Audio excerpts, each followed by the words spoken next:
What's up, friends? My name's Aaron Ciotti. Everybody calls me Ciotti. Stop it. There we go. Welcome to Sunday Q&A. Have I fallen in love with DJI? Are we gonna have time to work on the for sale glides? What's the other thing I put? Will we do a live stream, a recap of the live flying event that oh, yeah, we will. Thanks for joining me. Welcome to the game. In the chat, lots of beautiful people. Apache Smoke Wounded Sniper was first. If you want to talk directly to me, all you gotta do is type CiottiFPV. It'll light up an orange for me like this, and I'll know that you're talking directly to me. If you would absolutely like to make sure that I read your chat comment, you can do a super chat. I never miss those.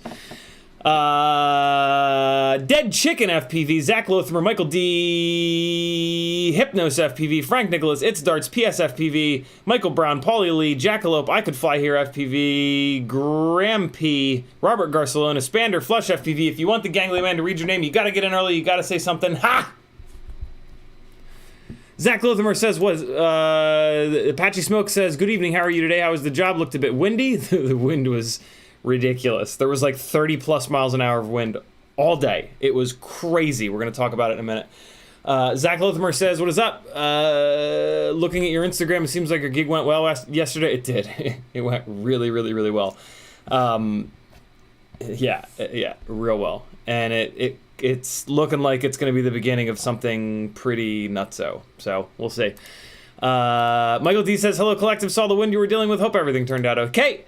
Brandon's Baked Beans is in the house. Speaking of Brandon's Baked Beans, huge shout out to Brandon. He was up with me until midnight Friday night. The gig was Saturday morning. He was up with me until midnight, helping me out with some black box logs, helping me out with some tuning. And yeah, 30 mile an hour wind with buildings everywhere is about the most challenging possible, situation for these rigs, and they were good to go. They weren't absolutely 100% perfect, but I wasn't able to give Brandon enough logs from I only gave him one log from the Tooth Fairy 2, and that was the main rig that I flew. I probably flew 50 plus batteries on it. But yeah, man, huge shout out. Brandon does help other folks with tuning. He's $1 a minute, which is incredibly affordable. So yeah, hit Brandon's Baked Beans up, or just Brandon's Beans. Brandon Beans, actually, is his name here on YouTube.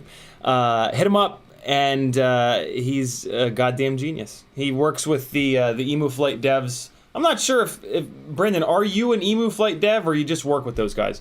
Really knows what he's doing. Knows Betaflight just as well as Emu Flight, it seems. There is some 4.3 stuff that is like so new that I don't think anybody really knows it yet. But man, yeah, the guesses that him and I took at some of those things were pretty much dead on the money, and yeah. I'm eternally grateful. I brought the laptop, I brought everything that I needed to make tuning changes on site, and I got the rigs up in the air as soon as I got there, expecting to need to dial them in a little bit more, but did not need to. Didn't need to touch the tunes, and I didn't touch the up tilt on the DJI FPV cams. Mainly because the most concerning thing was the absolutely asinine amount of wind. So yeah, I was just super focused on just flying and just learning what the wind was doing in different areas of the route that I was typically traveling down, to keep up with these incredible bikers. My God, these fuckers move! Holy shit! The pro race that started at 6 p.m. had 90 speed bikers. I don't know, what are they called? What are the bicycle people called that dress up like Power Rangers and have bikes that weigh like 2 pounds and are made of one layer of carbon fiber? Is there a name for those bicyclists? Are they just bicyclists? I assume that they don't call themselves bikers because people with Hardly Abelsons have stolen that word. Do they call themselves bicyclists or speed bikers, or do they just go with Power Rangers? I don't know. But it's looking like I am going to need to learn. And it was pretty rad, man. There were a couple pretty nasty wipeouts. There was somebody that got taken out on a fucking backboard. It's the human body at 30-40 miles an hour has a lot of energy, and when you put all that energy into like a metal railing or the concrete, and you have other people running into you and over you. Like, it's pretty gnarly, man. I don't know. I would always see the bicyclists dressed up in all the spandex and be like, you know, like riding out in well, like, so there was two things. Like, I would see them riding, you know, down the road, and it's like, get out of my way! Ah! Right? I think we all do that. But then there's also the, like, look how silly you look. Once there's like a team of them all dressed in the same Power Ranger outfit, it makes a lot more sense, and they look a lot less silly. And then the other thing is, like, when I see them out on the public roads, I'm like, yo, you guys are out of your fucking minds. An airsoft friend of mine 20 years ago started playing airsoft because he was a speedy biker man, and he got run over.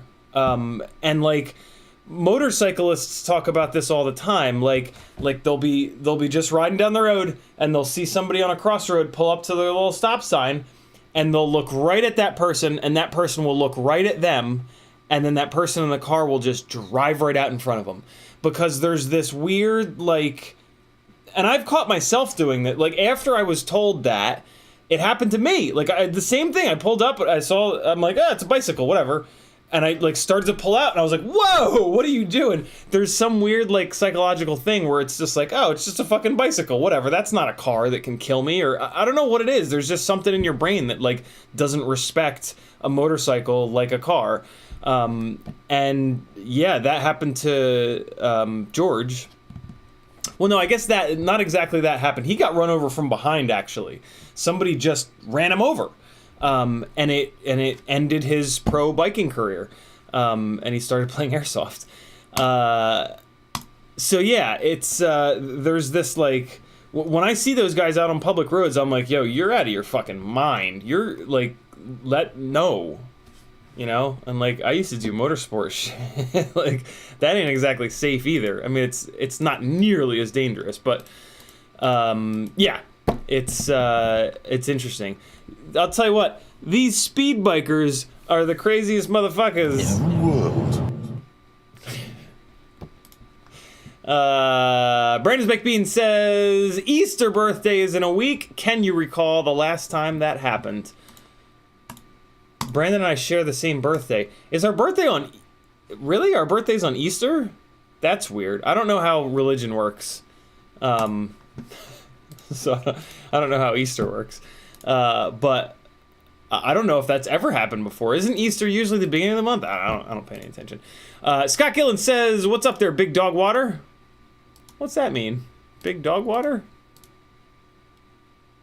Shirt of the day from FPV Crate. Tom's Lazy says, shifting to the dark side with DJI LOL. Come and join us, DJI users. Let's talk about that first. Let me get caught up on chat. We'll talk about a potential love affair with DJI, and then we'll talk, and then that'll, like, naturally kind of work right into a little after action report, as we used to say in airsoft. Military terms are so, like, I don't know, played out. Yeah, that words. Tom's late. Bob Noxious says, what's up, collective? You fucks need to hit that like button. Thank you, brother. Come on. Where we at? YouTube just did the thing. I'm trying to find where I was at. There we go. Vern Kelk is in the house. Vern, I haven't seen you in a while. Good to have you back. Or maybe you've just been lurking in the shadows. Vern Kelk. You know what I heard? I heard on the internet that Vern Kelk doesn't sleep. He waits. All right. He says, hello all, happy Sunday. Tried DJI 2 weeks ago. Was a customer build Roma F5 with Zing 2 2306s. How'd you like it, dude? I will say that it's very different the first 50 batteries that you fly on it.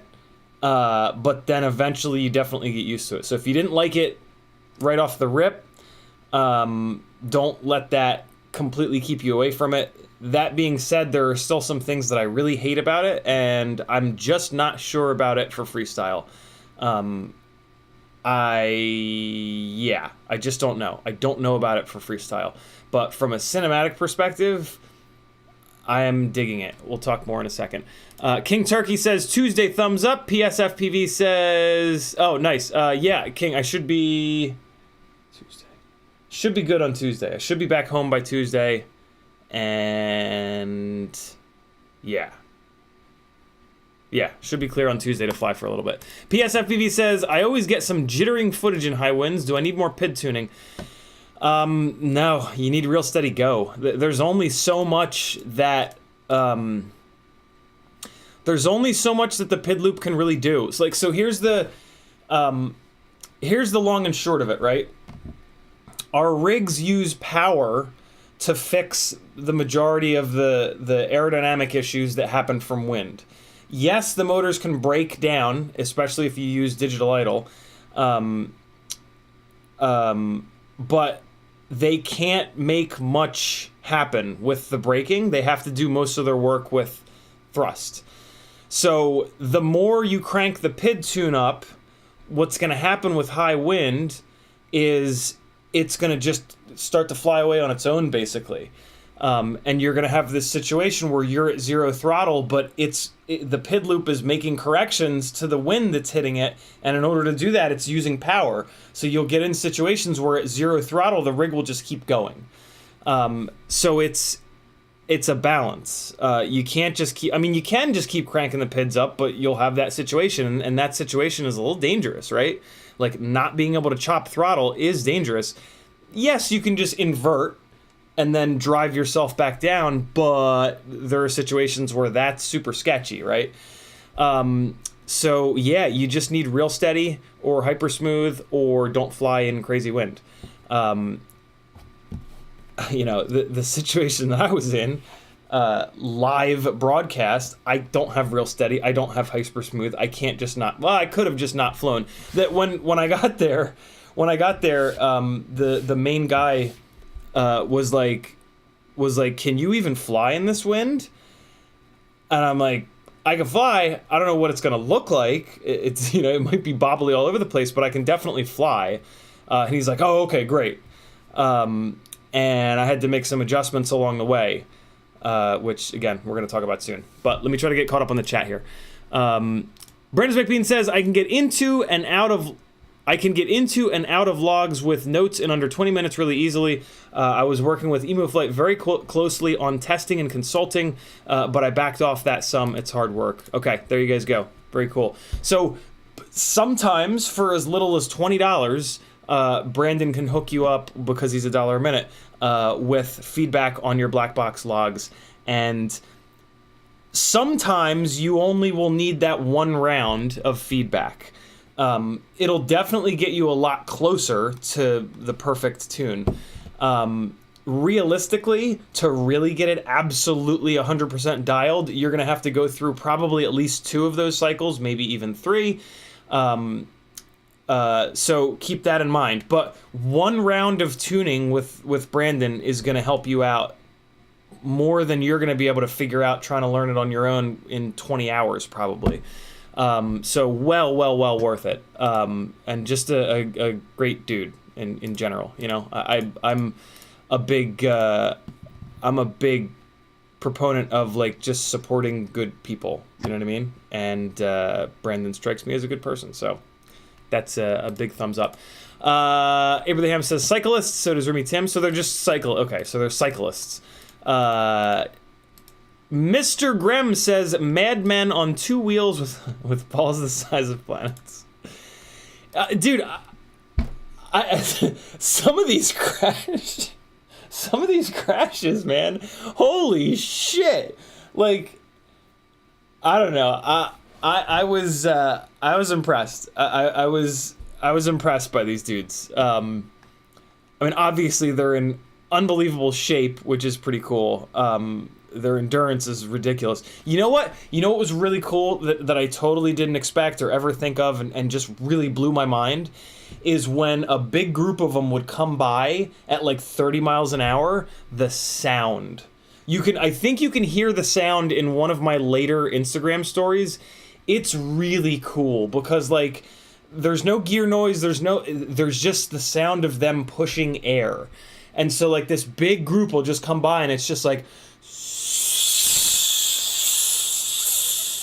because they're not like freewheeling, so there's not like or any of that. They're all like driving on the pedals, and it was pretty cool, man. The pro group of 90. So I didn't get to hear any of the announcers, which is a shame because apparently the announcers were losing their fucking shit at the drone shots. My comms were to the TV truck, which is behind the scenes, which is a lot of like, ready camera 5, take 5, ready camera 13, take 13. That was me. I was camera 13. It's funny, right? 20 years ago, I went to college for TV radio, and this is TV studio shit. And I remember really loving the stress, the pace, the insanity of TV studio stuff.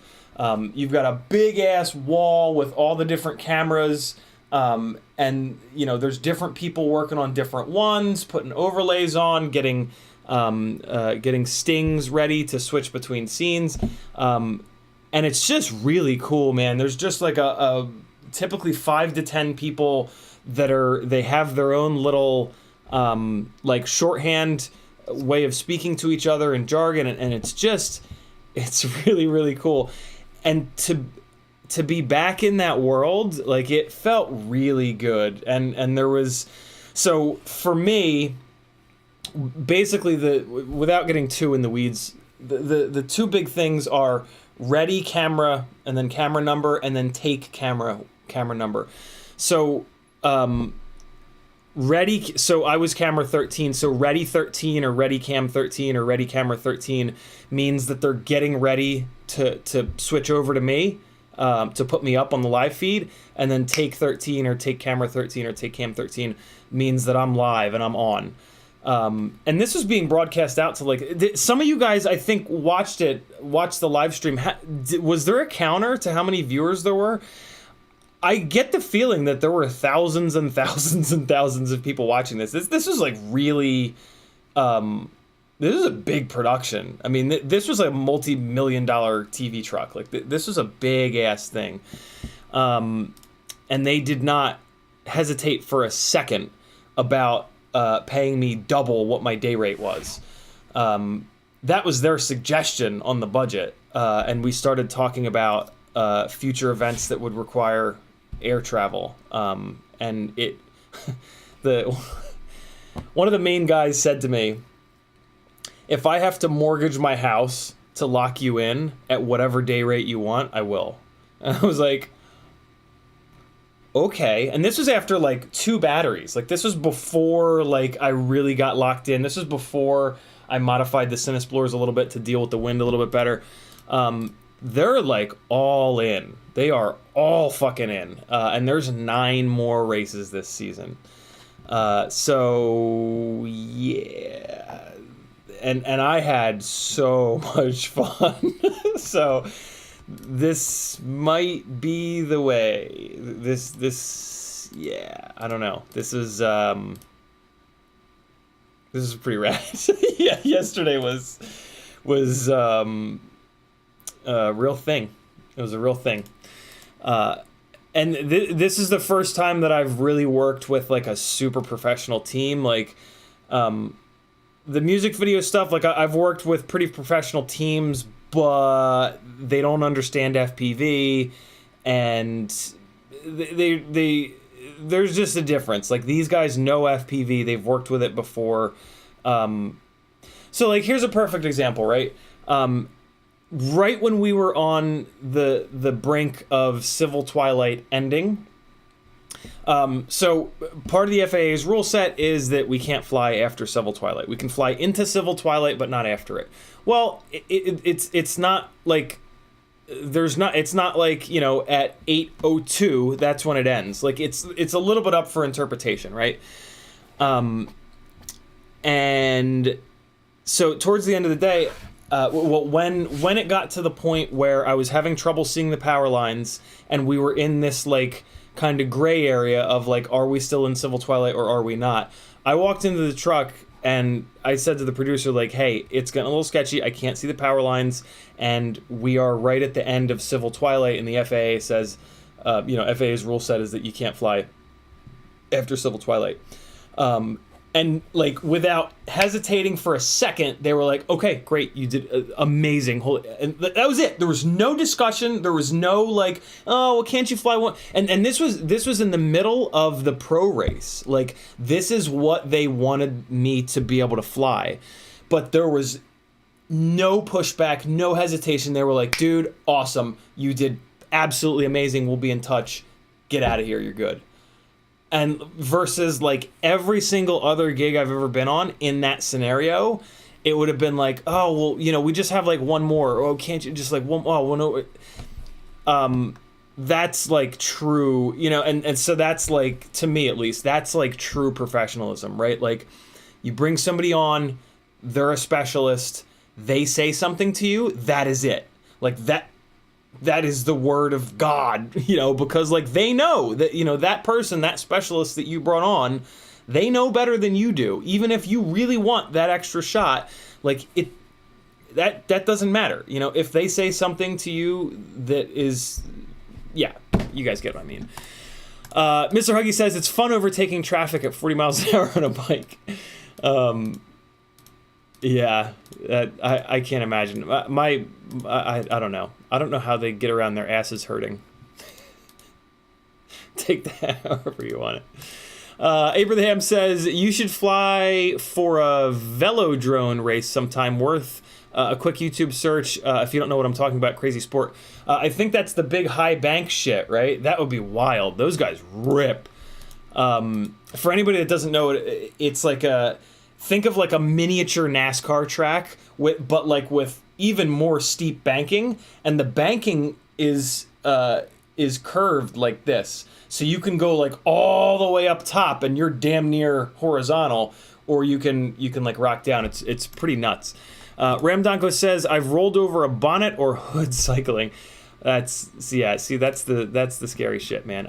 The whole bicycling thing, the whole cycling thing, I gotta stop calling it bicycling. I think that's I assume that calling it bicycling is insulting. So I gotta get the word cyclists into my head. Dragonwing says, what's up? Brendan's Bean says, it only happened once when we were kids. I'm only into Easter for the candy. Nice. Scott Gillen says, somebody said it to me, so I passed it on. I'm not sure what we're talking about, Scott. Yellow Captain says, a little late to the party. How are you doing? I'm good, brother. Michael D says, how well does calibrating the sticks through the controller menu actually work? Both in OpenTX and EdgeTX, I have a jumper T-Light. How well does calibrating the sticks through the controller menu actually work? I mean, I assume it works perfectly, because in the controller, that's what's sending out the set point. I will admit, though, that I don't 100% know what you're saying, but if you're talking about like using the controller readout to make sure that your sticks are 0, then yeah, that's the perfect way to do it. Gamma Gonad says, been working stupid hours lately, missed everyone's streams lately, guys, so you're enjoying the Tooth Fairy 2. Thoughts? Brandon and I were actually not all that impressed with the Tooth Fairy 2 black box logs that we looked at. But it was like the Tooth Fairy 2 is a very new build. I haven't had a chance to really dial it in or anything like that. So there could be something mechanically going on with it. It's just too new. It is too new. One of the things I definitely don't like about it is that they use M2 hardware everywhere. That really creeps me out. I really wish that they used M3 hardware on the ends, on the outer arm mounting bolts. The other huge problem with the Tooth Fairy 2 is the 15mm deck height, the 15mm forced build height. That limits you to either an AIO, which is a terrible idea, or the Darwin FPV stack from FPV Cycle, which is a great idea, but it's a little expensive, or a 3-inch micro brushless ESC and flight controller, meaning one of the smaller, lighter, cheaper ESCs that are much flatter than the 5-inch, big boy 40, 50, 60 amp 20x20 ESCs. And you're also going to have to just like watch my build. Watch some of my build streams for the Tooth Fairy 2, and you'll see the lengths that I had to go to get that stack to fit under 15 millimeters. It was rough. It's a very, very difficult build. It's also going to be a build that is not very serviceable in the wild. So I will probably not build another one, and I will probably stick with the Cinesplorer. Even though it has arms that are thinner, it's much more serviceable. There's much more room inside. There aren't vertical camera carbon plates, so you can adjust your build height. It's, you know, so the Tooth Fairy 2 versus the Cinesplorer is the same thing as comparing the Glide to any of Bob's newer frames, Prototype 5, Sonicare. You know, those are all frames that use vertical carbon camera mount plates, and in that comes a locked build height, and that just reduces the serviceability and the flexibility of the frame. You know, my glides, I've got some of the analog glides down on 15 millimeter standoffs, and then I've got some of these glides up on 23 millimeter standoffs. It's really, really nice to be able to adjust the standoff height. So yeah, the Cinesplorer is, a lot of the things that I love about the Cinesplorer are the same as a lot of the things that I love about the Glide. I'll put it that way. Craig Mitchell says, have you ever had your race wire LEDs not light up even though the motors are spinning and your quad's flying? Could I really have 4 blown sets? It just doesn't make sense. Any ideas? Yeah, Craig, that happens all the time when you start getting prop strikes on the race wire LEDs. They're not super durable. I put 1 or 2 layers of shrimp wrap around them, which helps for sure, but still they eventually get hit. When the individual LEDs get hit one at a time, they'll shut off. But if I don't know if they're resistors or capacitors or what, but there's a couple little chips in the middle. If you hit those, the whole thing is shot. That's a very common thing. For me, the race wire, the fact that they have LEDs on them is just for funsies. They're mainly there as a race wire, so that when the prop strikes happen, it doesn't cut through the motor wires. So yeah, I primarily put them on as race wires, and then if the LEDs last, great. If they don't, that's fine. Eventually I'll change them out, but yeah. Shantic247 says, whatever happened to that 250 with 3.5-inch props? Should I build one? I'm looking at digital sub 250 options. Thank you. It's actually in the on deck Kallax cube over here. You know, I hit this camera before. There we go. It's on the on-deck circle. You know what's really annoying? Is now I kind of want to put DJI in it. I did all this work, and Tommy made these RunCam hybrid specific plates for me. And now today, it would be it would have been an interesting rig to have yesterday. I'll put it that way. Oh, never mind. Nope. It wouldn't have worked yesterday because there's props in view. So yeah, it's going to stay without DJI. One of the requirements for these, not a requirement, but they don't want props in view. I wouldn't either. And that has a shitload of prop in view. So yeah, the 250 will not work for me as a DJI rig. So yeah, it's got an iFlight Beast in it now, and I just need to put the finishing touches on it, and then I'll throw it back together. It's an interesting rig. I've heard from people that I trust, like Grizz, that the arms are a little weak. I'm okay with the whole weak arm thing because it tends to save the motors. The only problem, the new arms have the 45 degree mounting. So yeah, it's a super interesting rig. If you're a fan of Tommy, support him. Get it. It's great. Is it the best 4-inch or 5-inch lightweight rig available? I don't know. Maybe not. Maybe. I mean, it depends. There are so many different. The list of priorities to what makes a frame good for you versus anybody else in the hobby is completely different. So for you, it might be the perfect frame. I dig it. It flies great. It flies fucking great. The arms being really skinny. Yeah, very efficient. It's a great frame. It really is. There's not like a 4-inch frame that stands out above the rest right now, so it's probably every bit as good as the other ones that are available. First time drinking water, apparently.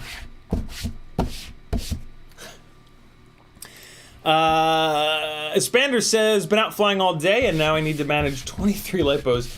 Death rolling quad is fixed though. It was a gyro. Nice, Espander. Reading the Wind says, what's up? Airwave FPV says, I too am falling in love with DJI. Just got the Action 2. It's awesome. Vern Kelk says, felt like crap, but had in 25 milliwatts first time, but was not a game changer for me really. Thing I hated the most was his Mambo arm button. I full throttle disarmed the thing. Jesus, tiny bit of my challenge, scary. I think Vern is talking about DJI, if I'm not mistaken. Mr. Huggy says, was you driving along with the race so you could follow them? Nope, I had a spot at the TV truck, and I was wired directly into the TV truck.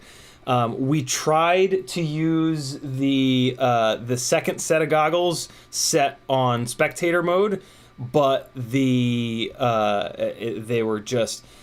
I could go around the corner behind a building, and then I could go half a block, and then the signal just went to hell. Versus on my main goggles, wired directly in, I was able to go that distance, and then like 2 more blocks down, and then around the corner of the racetrack, all the way to, like, it was wild, the difference, and there wasn't a pixel of breakup. Wow, what a difference between your primary goggles that are sending and receiving versus the spectator goggles that are just receiving. I'd heard of that. I'd heard that the spectator goggles were pretty bad, but whoo, they're real bad. So, and that's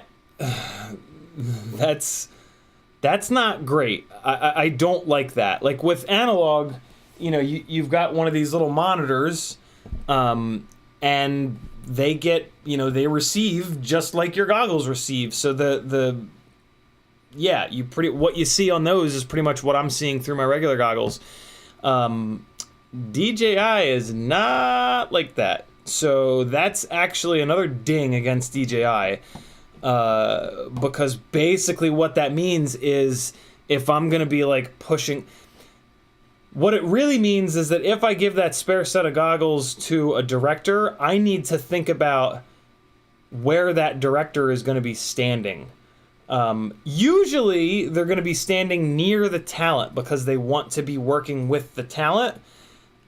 And so as long as like that's where I'm flying, which probably it will be okay. But if it's like a big long run that I'm doing and then I land towards the talent, those goggles are not going to work for that entire run. They're only going to get signal once I get up towards the talent.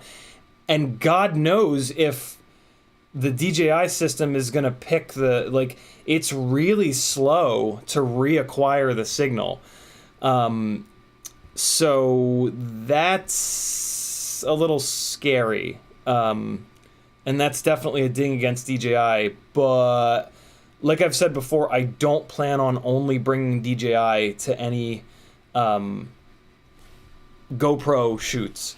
So yeah, I like 4K. I guess I can call them 4K shoots. So yeah, I don't know. We'll see. That'll be interesting. But I was really blown away by how bad those spectator goggles were. Admittedly, they do have the stock antennas on them, but I mean, the difference was, I don't think it's a stock antenna issue. Yeah, from what I've heard, the spectator goggles only receive. They don't transmit and receive.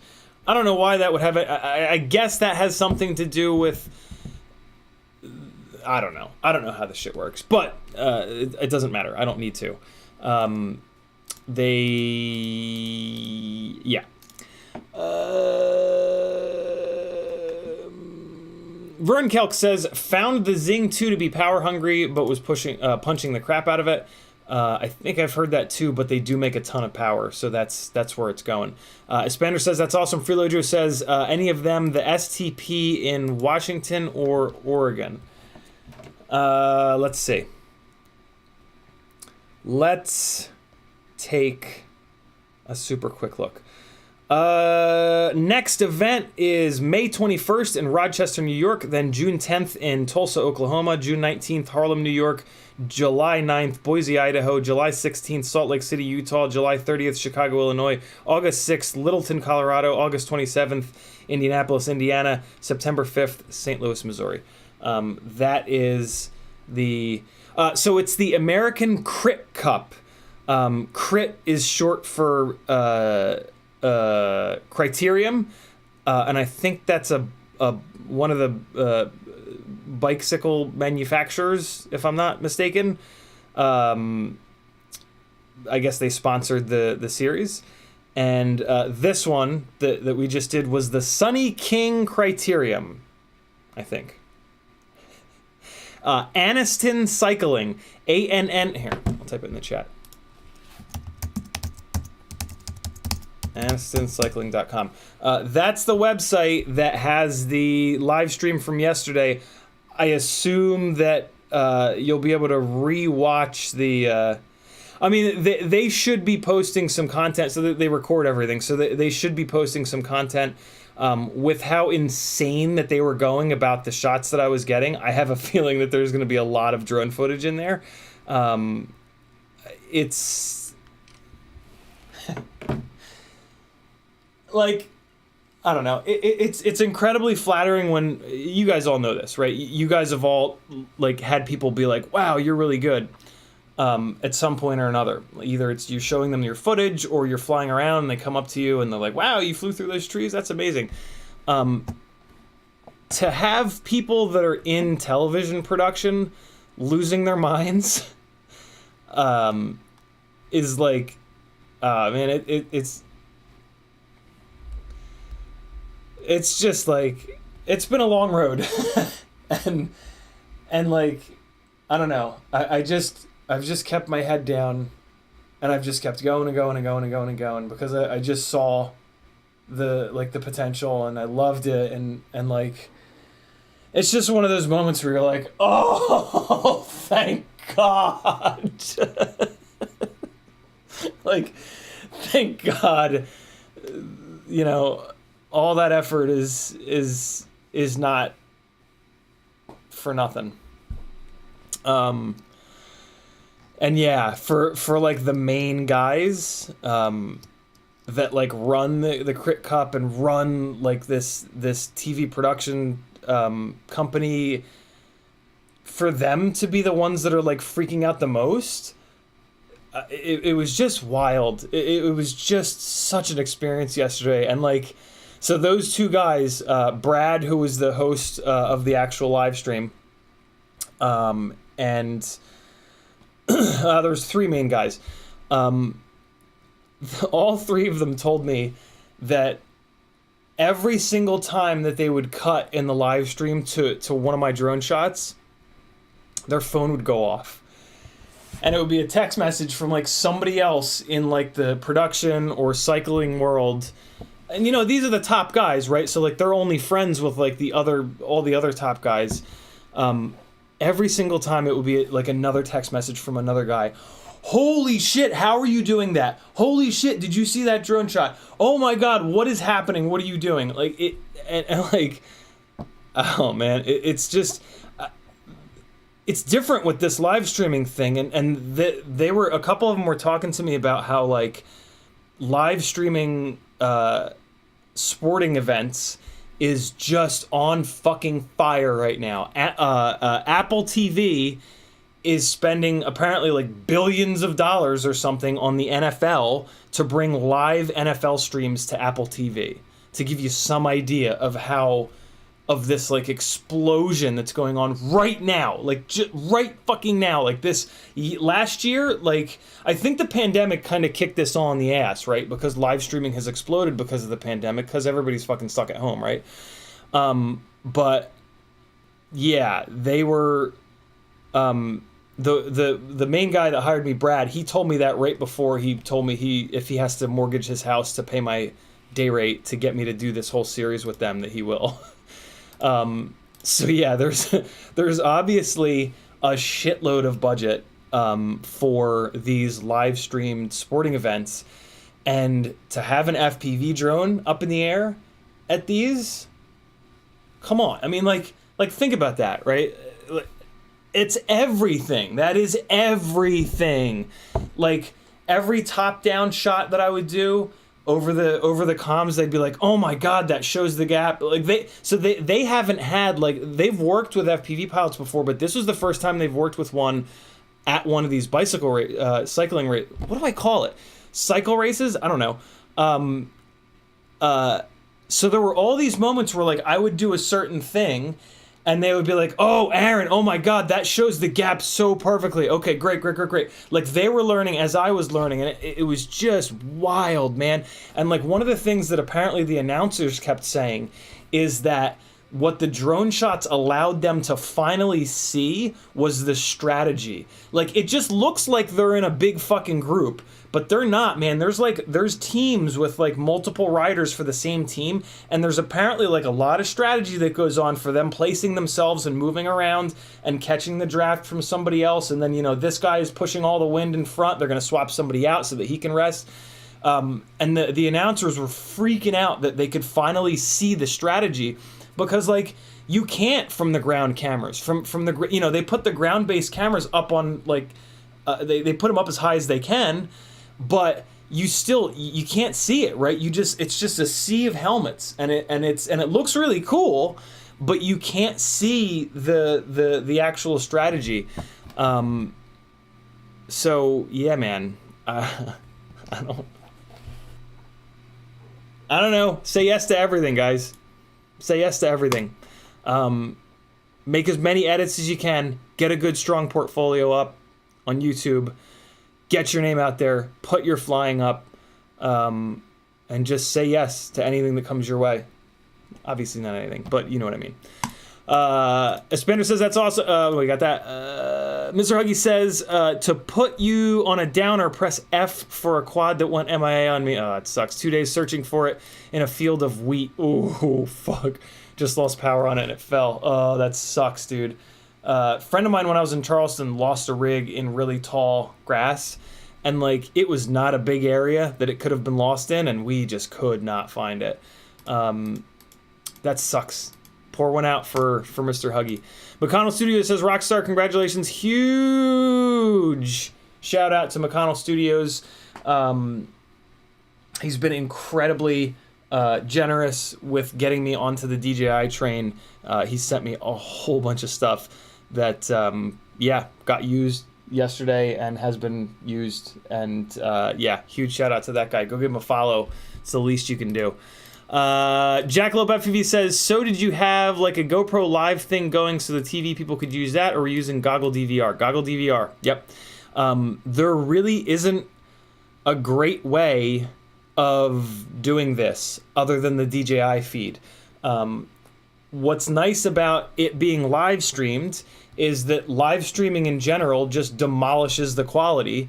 So the 720p goggle feed from my main goggles was, I mean, once it went through the internet and through the live streaming and all that shit, once it hit, you know, the end user, you couldn't tell my feed on a stupid little, you know, $150 Caddx Vista versus a $100,000 studio camera with a lens the size of a fucking Miata.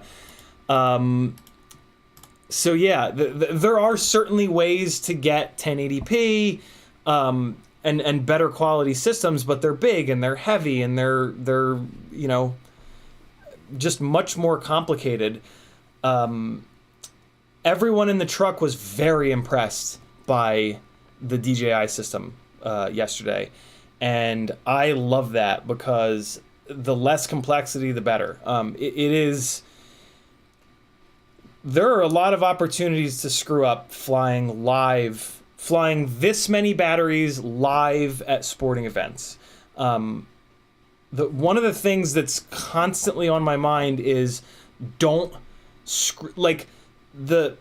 my flying is not the subject. The subject is the riders, the athletes, right? The athletes are the stars of the show. It's all about the athletes. So like me getting a gnarly shot doesn't matter. Me staying the fuck out of their way and not affecting their performance that they've busted their asses for full time, right? These guys are full time, and girls are full time cyclists. That's what matters. And so, trying to carry around, like, we talked very briefly about putting a GoPro and a phone and an iPhone with a Wi-Fi network on it on the quad. And I said to Brad, I was like, we can probably swing that, but that's a level of complexity that we probably don't want on the very first attempt. And I've talked to a couple of people that have been using the DJI system very successfully. So it's, I'm in love with the fact that they were okay with the quality of the DJI system, because goddamn, does that make life simple. And you know what that also means is that I can do this with sub 250 rigs. That's just amazing, right? Because that changes everything in terms of like the sketchiness and the danger level, right? Like, I can fly these rigs that are sub 250. They're going to perform great. They're going to carry the payload is what, 15 grams or so. The realistically, the payload is however much extra weight the Caddx VTX is versus like an Immersion RC Tramp. That's the only actual payload. Well, I guess, and the extra weight of the FPV cam, right? I don't have an extra Vista, but yeah, I mean, so like the payload is probably only about 10 grams now that I really think about it. And Christ, you could build a 2.5-inch rig to do that. So I'm going to be able to do, I already did, but I'm going to be able to do this on sub 250 rigs, and that, oh God, is that nice. Oh yeah, this is the jam. I'm super into this. Abraham says maybe I missed it, but did you fly DJI or analog for that? Because I sure as shit would have flown DJI for those kind of stakes. Time to start investing, running off business expenses. I would have loved to have flown analog, but it wouldn't have output. We used the DJI output for the live feed. So yeah, DJI was absolutely necessary. I didn't bring any. I wish I'd brought an analog setup, because I would have loved to have run the same path that I was running with analog to see what the breakup would have been like. I assume that I wouldn't have had quite as much range, but I bet you I would have still had pretty good range. Analog gets out there, but I would have had to then run an external camera with. Well, what's funny is, initially what I was thinking of doing was an analog rig with a DJI setup. So I was going to run a glide frame with 30x30 ESC, 30x30 flight controller up top, Vista in the front, the Vista VTX in the front 20x20 holes, analog camera, and then I was going to ask Brian from Brain 3D to make me a mount for the DJI FPV camera. And then regular VTX, analog VTX and shit in the rear. That was before I realized that by converting a Cinesplorer, so the thought process there was, didn't want props in view, but still wanted the reliability of flying analog. Once I realized, though, that the Cinesplorers, well, as the conversation progressed, he said that there would be spectators in some areas, but the area that they wanted me to cover, where they wouldn't have great camera coverage, would be pretty much spectatorless. And as it turned out, it really was. Like, there were pretty much no spectators in the area that I was flying. Yeah, that made I realized that a Cinesplore with DJI on board doesn't have any props or ducts in view.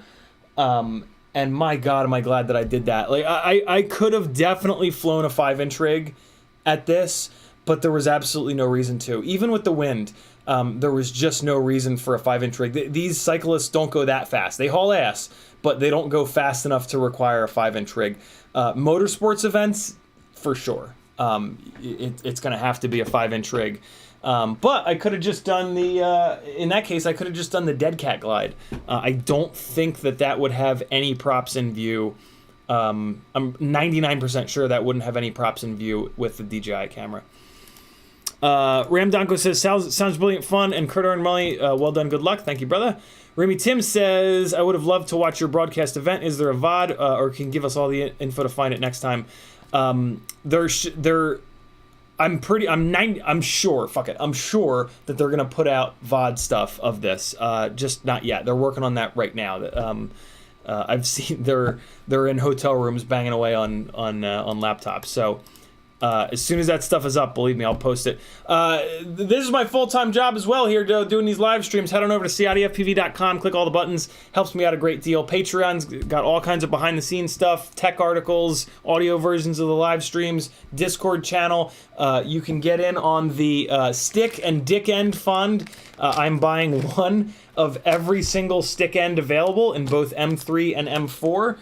There is a Discord channel called Dick Ends, because I'm 8 years old, which I've posted in, and I've explained the whole situation. You got to pay into it. You got to pay at least $1 to get on the list. The more you pay into it, the higher you go on the list. So the earlier you will get the Stick Ends kit. I'm currently waiting for Evan to get back to me from 533. All of his stick ends are sold out right now. He did give me a coupon code, which was awesome of him, but then I went to do the order and they were all sold out. And I was like, hey, so, you know, they're all sold out. And he's like, fuck.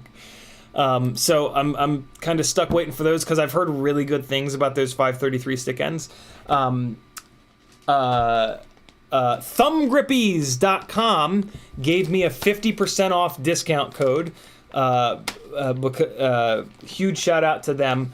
I still ended up spending like $250 on their stick ends, because they have a lot of them, and I bought them in both M3 and M4.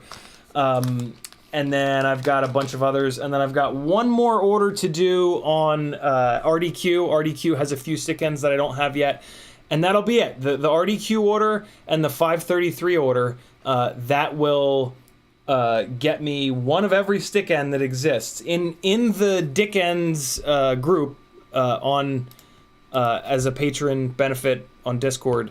I asked you guys, hey, post any stick ends that you know of, and then I went through all of those and made sure I had all of them. So yeah, it should. I'm sure I'll miss a couple, but there's a lot already. There's probably about 20 different stick ends in each kit, M3 and M4 already. So yeah, get in on it. You're gonna love it.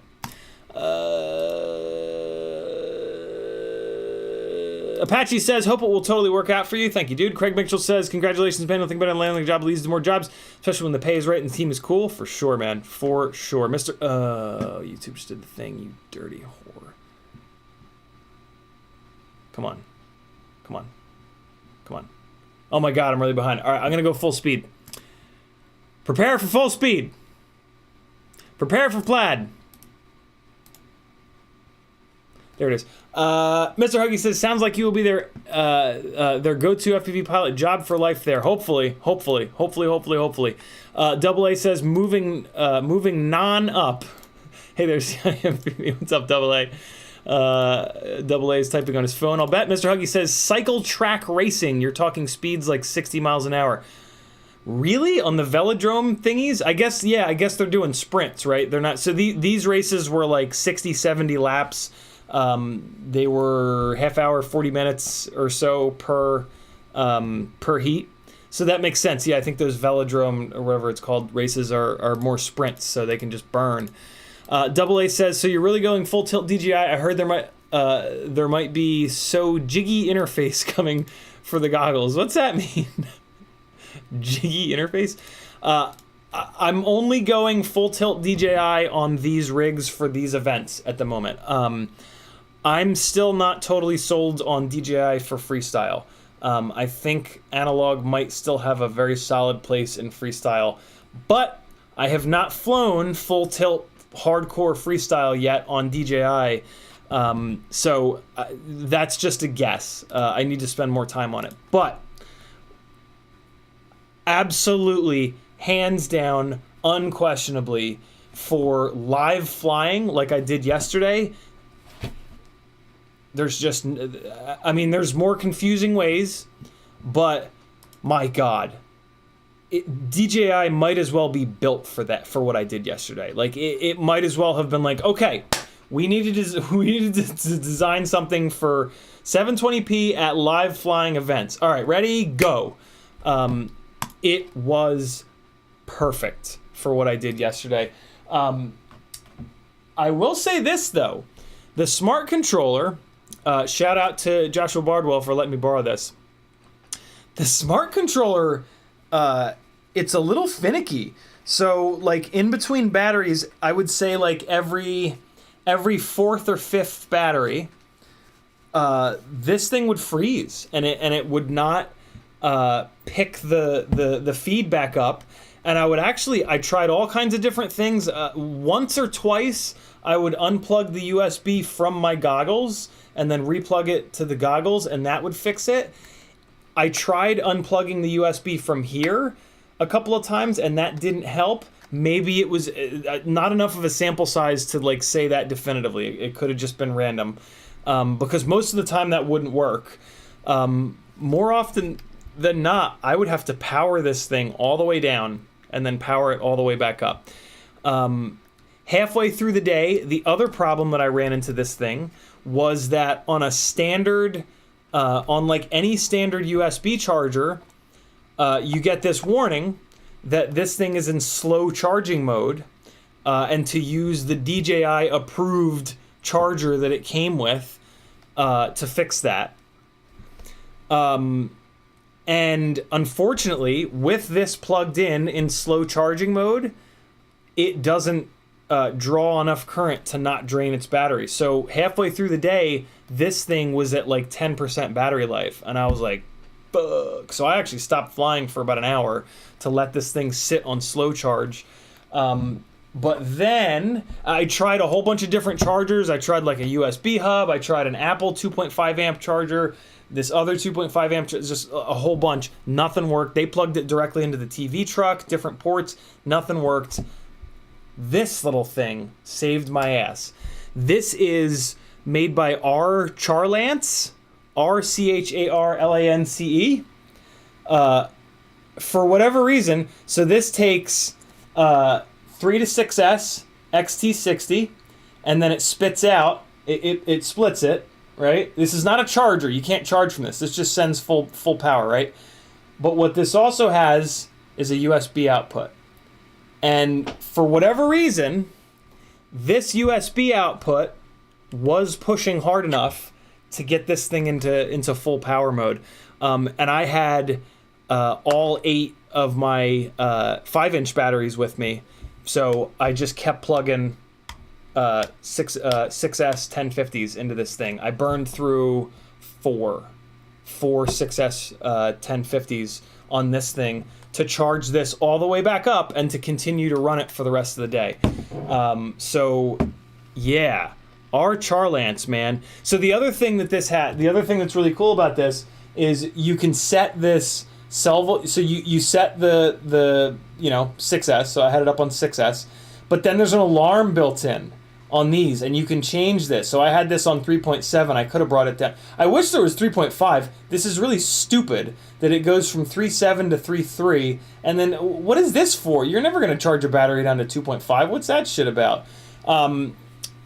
So I had it up on 3.7, and it sounds a nice loud alarm. When it hits 3.7 per cell, it fucking like you can't miss it.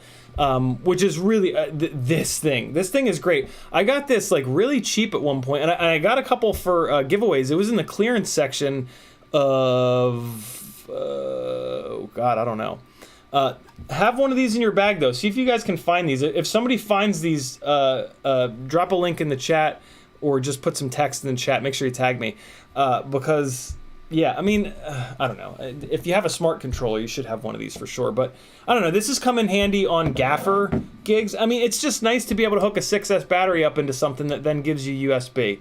And apparently the USB pushes really hard. So it's going to charge even really, you know, ballsy stuff up. So yeah, this thing totally saved my ass. I'd forgotten that I had it in my bag, and like as one last ditch effort, I plugged it in, and I was like, oh, like I totally didn't expect it to work, and then I was just like, oh shit, we're saved. So yeah, that was really, really, really nice. All's well that ends well, right? Hold on. These standoffs keep rolling around. I'm gonna fix them. This is much more important than being live on the internet right now. Okay. Gamma Gonad says, my Tooth Fairy 2 is strictly an acro build. Definitely not a simple build, but light and powerful as hell, running 2305s. Running a Beast H7, so the build wasn't too bad. I love it. Yeah, putting an AIO in it would definitely make it not that bad of a build. It's still going to be tough to find a spot for a capacitor, though. That's one of the big issues with it. Remy Tim says, Craig Mitchell, some LED race wires don't light up out of the box because you need to bridge pads to select what color you want. Oh, that's true. To get purple, you'd bridge both red and blue. I didn't even think about that. Good, really good call, Remy Tim. My God. Speaking of, Remy Tim is the FPV Mentor, fpvmentor.com.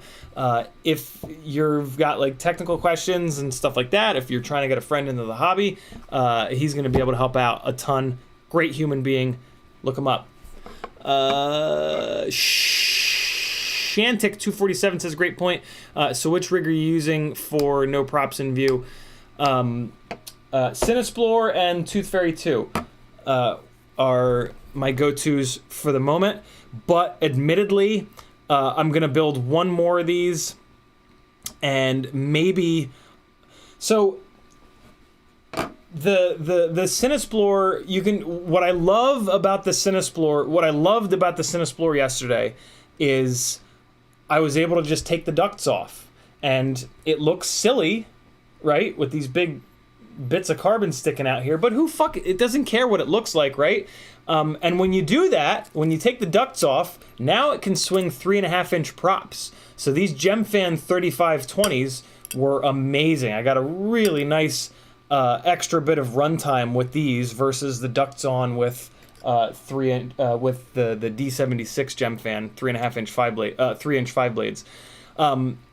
So I'm really tempted to just build another Cinesplore, because if like, as I hopefully do more of these events, one of the things that we want to do is like eye candy kind of stuff, where like in between races I can have one of these with the ducts on, or you know, just bolt the ducts on, switch back to a 3-inch prop, and I can safely fly this thing around their little paddock area, around, like, you know, typically there'll be like a festival going on with music and shit, and I can fly it around there, you know, kind of show that. So I really love that dual purpose kind of element of the Cinesplore. So there's a good chance I'll just do another Cinesplore. And then, you know, there's other benefits like parts sharing, right? If one of them blows up, I can take parts off of another one. There's a lot of benefits there. I will admit, I am really tempted to maybe build a 3.5-inch rig, or like a specific like 3.5-inch freestyle rig, or even maybe a 4-inch freestyle rig. I got to give it a little bit more thought.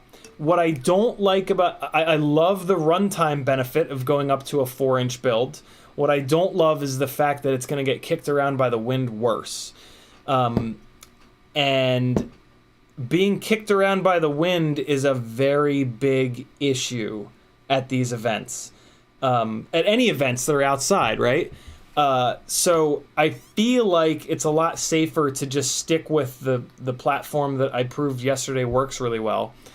But I don't know. I'm gonna take a look around. I'm gonna take a look around at some 3-inch and 4-inch frames. I love the idea of what I might do is message Bill from BQE and be like, yo, what's up with that dual 20 by 20 ripsqueak? Do you have any prototypes of it? Because I think I have a really good use for it. And then just do one of those. Just do one of that build. It'll be lighter weight than this. It'll be a little bit more compact. And it'll be a BQE rig. I have a feeling that's the route that I'm going to go. Because then I've got a bunch of different arm options, right? 2.5 inch arms, 3 inch arms, 3.5 inch arms, 4 inch arms. But I don't think I'm going to go all in because I can't convert those to a guarded Cinewhoop, right? But I don't know. I got to give it some more thought. This is all like my mind is fucking racing from yesterday to just try to figure out ways to do this better. I have a feeling that I'm going to stick with 3 inch and maybe 3.5 inch to keep the footprint down so it doesn't get hammered so hard by the wind. And yeah, it'll be a little bit less efficient, but it's kind of no sweat. You know, these races, like each lap is about 40 or 50 seconds. So the typically what I was able to do is go up, chase them down. While I was getting reset, they're ripping up the backside of the racetrack, link back up with them, do a second run. When the wind was gusting, like 40 miles an hour, right in my face, that would be it. I would have to come in and change batteries at that point. And while I was changing batteries, I would lose them for one loop. But that's kind of good because like you don't want the drone footage to get like stale, right?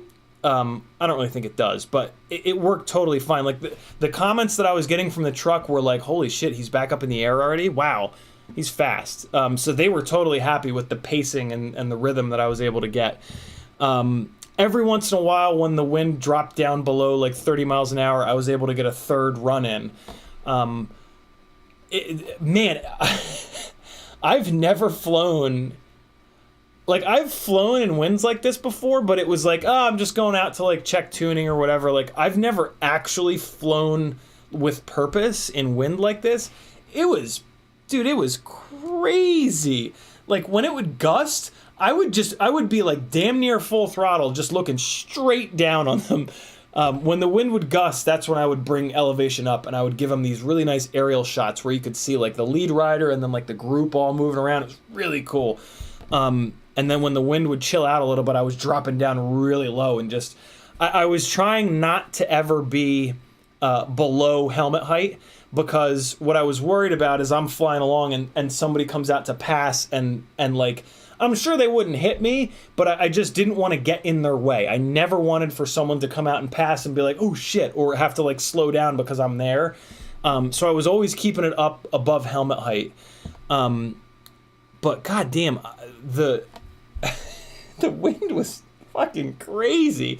And so the other thing that was nuts about the wind is like this isn't like a town. Like this isn't a town with all these buildings and shit. So like the main road that I was covering, it was mainly a headwind, but it wasn't a perfect headwind. It was coming in at an angle. So every time that I would go, like there were cross streets. So like I would have to set myself up and like add some momentum for each cross street because I knew there would be a breeze coming off that cross street. So if when you guys watch the footage, you'll notice that like I'm just walking back and forth across the street. And like I was really trying my best to kind of plan it out. Like here comes the side street and like get some momentum going, and then the side street would and it would push me back to the other side of the road, and then I would It was easier than it probably sounds because the cross streets always had a side wind coming this way. So basically, most of the shots that I was getting were pointed to the right. The riders were on my right, and I was angled like this, and I was able to just frame them up. And then when the cross street was coming on, I would add a little bit of throttle. I'd try to go up over their head, and then it would push me back onto the side of them.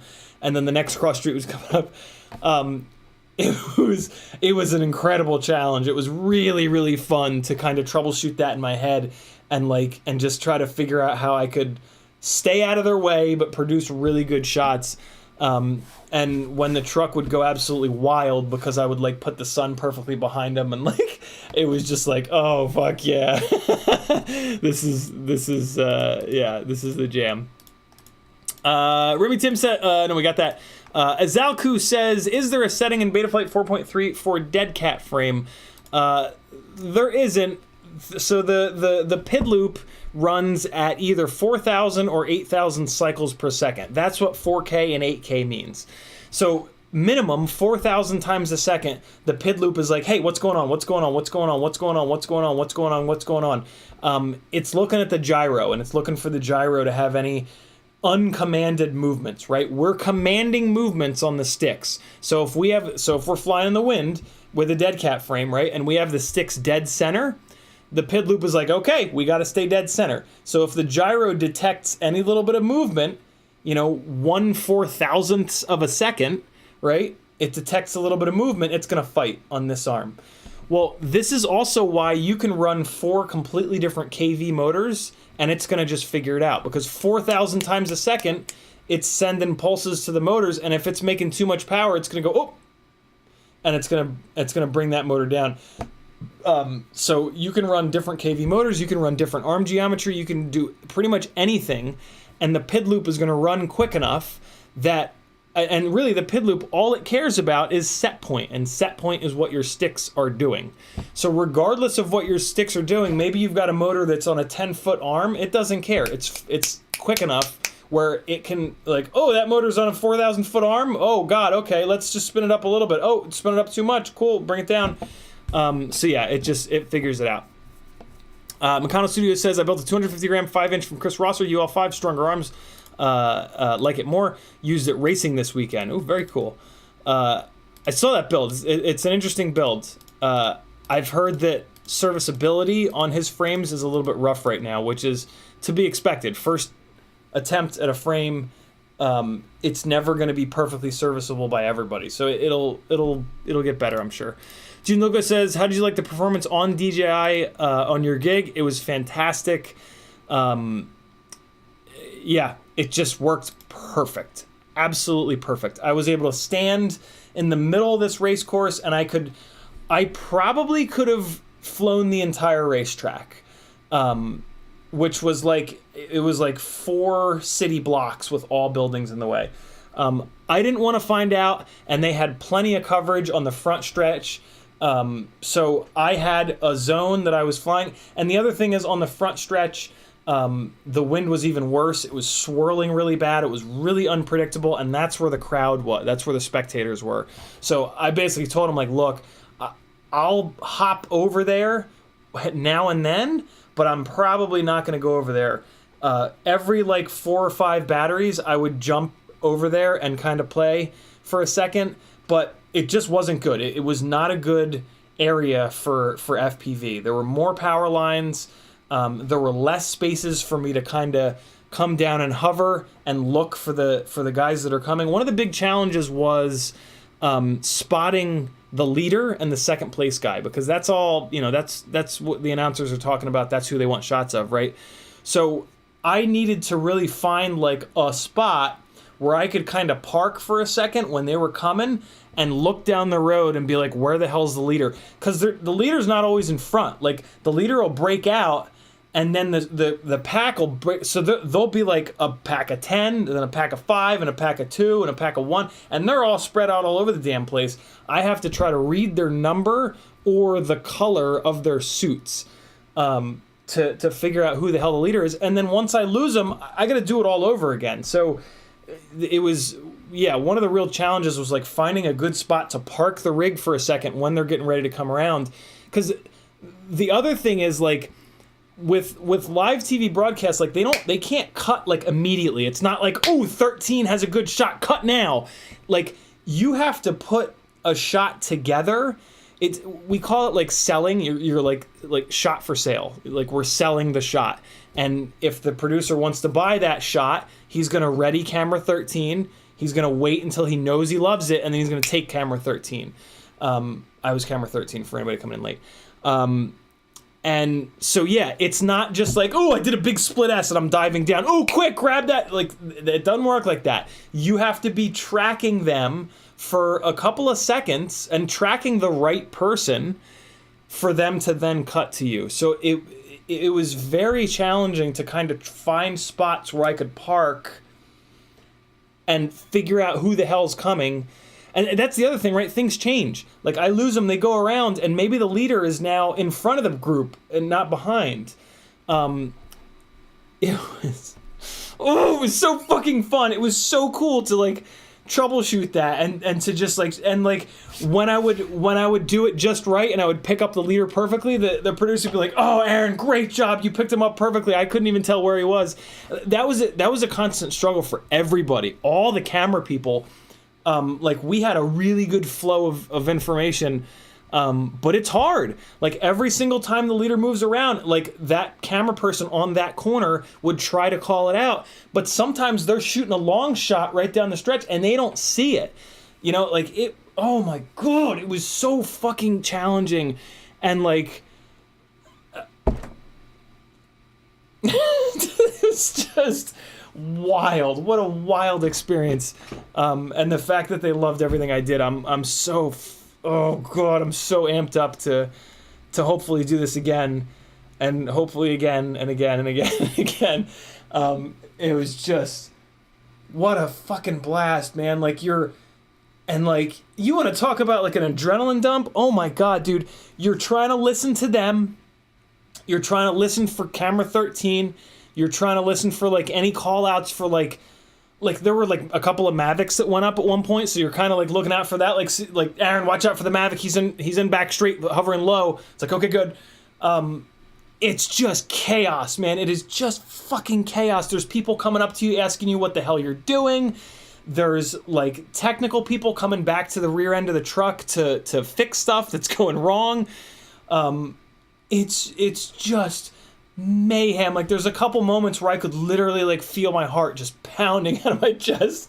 I'm like, yeah, here we fucking go. Come on. You're trying to, like, manage your battery. Like, this is one of the things that continues to piss me off about DJI is how bad the OSD is. I continue to have a really big problem with their OSD. Battery I gave up on trying to move my eyes down and focus on the battery warnings. Not warnings. God forbid we had fucking warnings. Although there is a way to get warnings. I need to do that on these rigs. But, and maybe that'll make the difference. But I just gave up, and I just got into this flow of chase them twice, and then on the third way back, actually look down and see where the battery was at to figure out if I was going to do a third pass or if I was going to come home and swap the battery. I am still just absolutely disgusted by the DJI OSD, though. It's just, it might as well not exist. That's not true, but it's real bad. Really, really, really bad. Nobody that has ever flown had anything to do with designing that OSD, because it's so obviously like a bunch of assholes at their desk, like, oh, we need to put OSD? All right, fine. What should the font be? Who cares? How big should it be? I don't care. 5 point? Fine. Just, so that is super, super, super disappointing, but maybe with this root hack in a little bit, we'll have proper OSD. And that would be a really, really, really big deal. Proper OSD might be the missing link of me going to DJI all the way and for freestyle. Although I'll never go all the way because of tiny whoops, but you guys know what I mean. Brandon's Baked Bean says, do you have an Android tablet? Use DigiView if you do. I do not. I am, one of the other things that I'm turning over in my head from yesterday is the Axis box versus an Android tablet. The smart controller, these motherfuckers, DJI, you scumbags. There is not a way to turn off a watermark that they put in the bottom left corner, DJI Live View or some bullshit. And the first battery I flew, the TV truck went, oh, we need you to get that watermark off there. And I was like, talk to DJI, yo, I'm so sorry.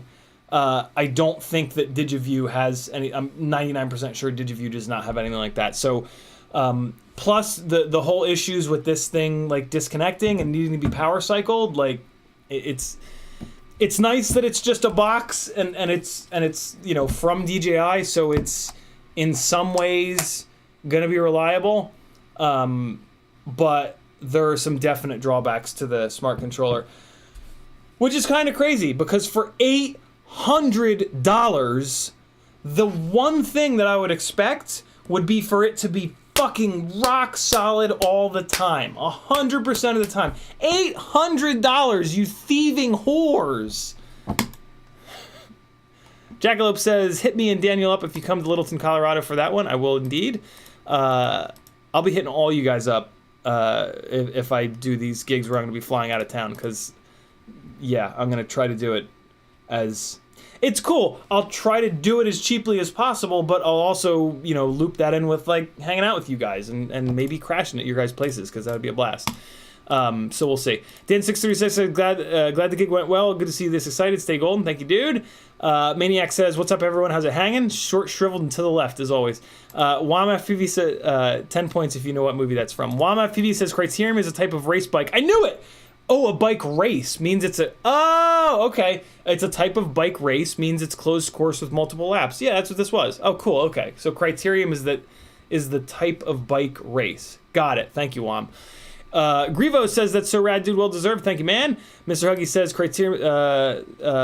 thank you, Huggy, as well. Grivo says, so nice to receive validation from legit TV people. Yeah, yeah, there's a big difference from some stranger walking up when you're flying and being like, oh, you're so good, to somebody that's, like, got very high standards being like, Aaron, oh my God, that was beautiful. Like, yeah, that's pretty special. Vern Kelk says, I just ordered a Vifly smoke stopper. I got 2 very tight builds. I pooping a little to plug in. Oh, they're really important to have, Vern, so that's good. The Vifly smoke stopper is an absolute essential thing. Absolutely everyone should have it, for sure. TweetFPV is in the house. What's up, Dan? How are you? Paulie Lee says, very happy for you, my friend. Keep it up. Thank you, brother. CH3 says, so you went to the gig with only one Vista, no other spare quads or cams. OMFG. No, I went to the gig with 6. So there's a saying in TV, movie, video production, 2 is 1 and 1 is none. For real professionals, their version of that saying is 3 is 1 and 3 is 1 and 2 is none. What that means is if you have 3 of something, it's the same as having 1 of something, because inevitably, as soon as you get there, 2 of them are going to catch on fire. And you're only going to have 1 left. You never, ever, ever, ever, ever, ever, ever go anywhere with only 1 of anything. You need minimum 2 of everything, hopefully 3 of everything. So yeah, I went with 3 Cinewhoops and 3 5-inch rigs. Well, 1 5.5, 2 5-inch rigs. But yeah, you'll never, ever, ever catch me going to anything paid with just 1 of literally anything. Well, I guess transmitter, but I do have a second transmitter that I just need to get onto Edge TX, and then that'll start coming with me as well. Maniac says, how do you advertise yourself to get gigs like this? Strong social media presence, and that means doing flight edits and doing a good job at your flight edits. This is why when I do an edit, it takes me a month, and I put 10, 15, 20 hours into it because I want it to look really good. Back when I was into photography, one of the photographers I followed a lot and learned a lot from, he used to say, only show your best work. And I will never forget that. And I will always, and that will always be like my mantra. And that's why I spend a lot of time editing, because I take 8 to 10, and now I have help from FinFPV, which is amazing. But yeah, I'll take 6, 7, 8, 9, 10 batteries and edit that down into the absolute best moments from all of those. And then that's what I put up. So that's a huge deal. That is your portfolio. Your YouTube channel is your portfolio. Your Instagram page is your portfolio. You got to get your hashtags figured out. You got to spend some time thinking and researching what people in your local area would potentially search for on Instagram. In my opinion, Instagram is the spot to do your marketing. YouTube is great because you get 4K and you can send people to your YouTube, but typically people won't find your YouTube and then chase chase you back. In my experience, people will find you on Instagram and then they will maybe check out your YouTube, or you can send them the YouTube link and you can send them there for the 4K chocolatey goodness. Those are the two big things. Saying yes to everything is pretty important, because who you know is incredibly important. So when you're getting started, you might not get paid, but you're going to get exposure bucks, and you're going to hopefully do a good job for that one person that'll tell a couple of other people. And then once you start to get a couple more offers in, then you can start charging. So yeah, it's all about who you know. Those are the three biggest things. Those are the things that you can focus on and spend 100 hours doing, and that'll make a huge... you can spend 1,000 hours doing them. And to be honest, it's really important to focus on these things. There's not a trick to it. There's not a fucking YouTube video that says, hey, here's the trick to being a full-time FPV pilot tomorrow. It just doesn't exist. You got to pour time in. You got to pour effort in. You got to do that for longer than you think you possibly could. And then eventually it'll start to pick up. But you got to really focus on some very specific things. Strong portfolio, marketing. Those are the two big things that you got to focus on. And you have to put time in, and it has to be well thought out time. You can't just You can't just go to my hashtags and copy and paste them. My hashtags work here in Atlanta. You have to make your own, and you also have to figure out what the market is in your area. Is it music videos? Is it live sporting events? Is it short films? Is it major motion picture productions? Like, the list goes on and on and on. You have to find a niche. I guess that would be the other big thing, is you need to find the niche that FPV is going to make sense in. And then you also need to... I told you to focus, and now I'm giving you a million things. This is the last one, I swear. You need to focus on showing the people that are in the niche similar work. Like, if you want to start doing work for yoga studios, you need to get an edit from a yoga studio. You need to approach a yoga studio and be like, hey, I usually charge $1,000 for this, but I want this portfolio piece, so I'm willing to come in for free and just fly around, and then I'll give you this edit for free, and then there's your portfolio piece. Now you send that to every other yoga studio, and they get it. Like, you can't show a yoga studio you flying a drifting event. They're not going to understand. It doesn't... People do not have... We're the only ones that have the ability to visualize what FPV can do in different situations. For every other Tom, Dick, and Harry, and Harriet, they just don't get it. You have to show them something that you've done from either the exact same business that they're in, or something that's very, very, very, very similar, or they're just not going to understand. So if you were to do a gig for like a gym, you might be able to show that to a yoga studio and they would understand, but I bet you they still wouldn't. I bet you they would still be like, oh, well, that's cool. You flew through that, bench press thingy. What's that got to do with me? Right? Well, it's like, picture that's me flying through somebody's legs. Oh, okay. But you don't get to that. You don't get to that point. They don't have the conversation with you. You have to hit them with a message that has everything right away that they can read quickly and be like, oh my God, I need it. Like, if they look at that and they're, because everybody approaches business owners with marketing all the time, right? Like, there can't be like, oh, well, maybe could that, maybe, let me ask him. Let me ask him. I mean, I see it's a gym. No, you're not gonna ask. They're gonna just fucking file it away and that's it. You gotta like hit them with something that's gonna like, blow them away from that very first message that you send, or you're not going to get a reply. So there's a whole bunch of stuff for you to work on. It takes a ton of time. I'm not going to lie. It's very difficult to do. I think that maybe it'll get easier to do, but just like anything that you want to turn into a money-making venture, takes a shitload of time.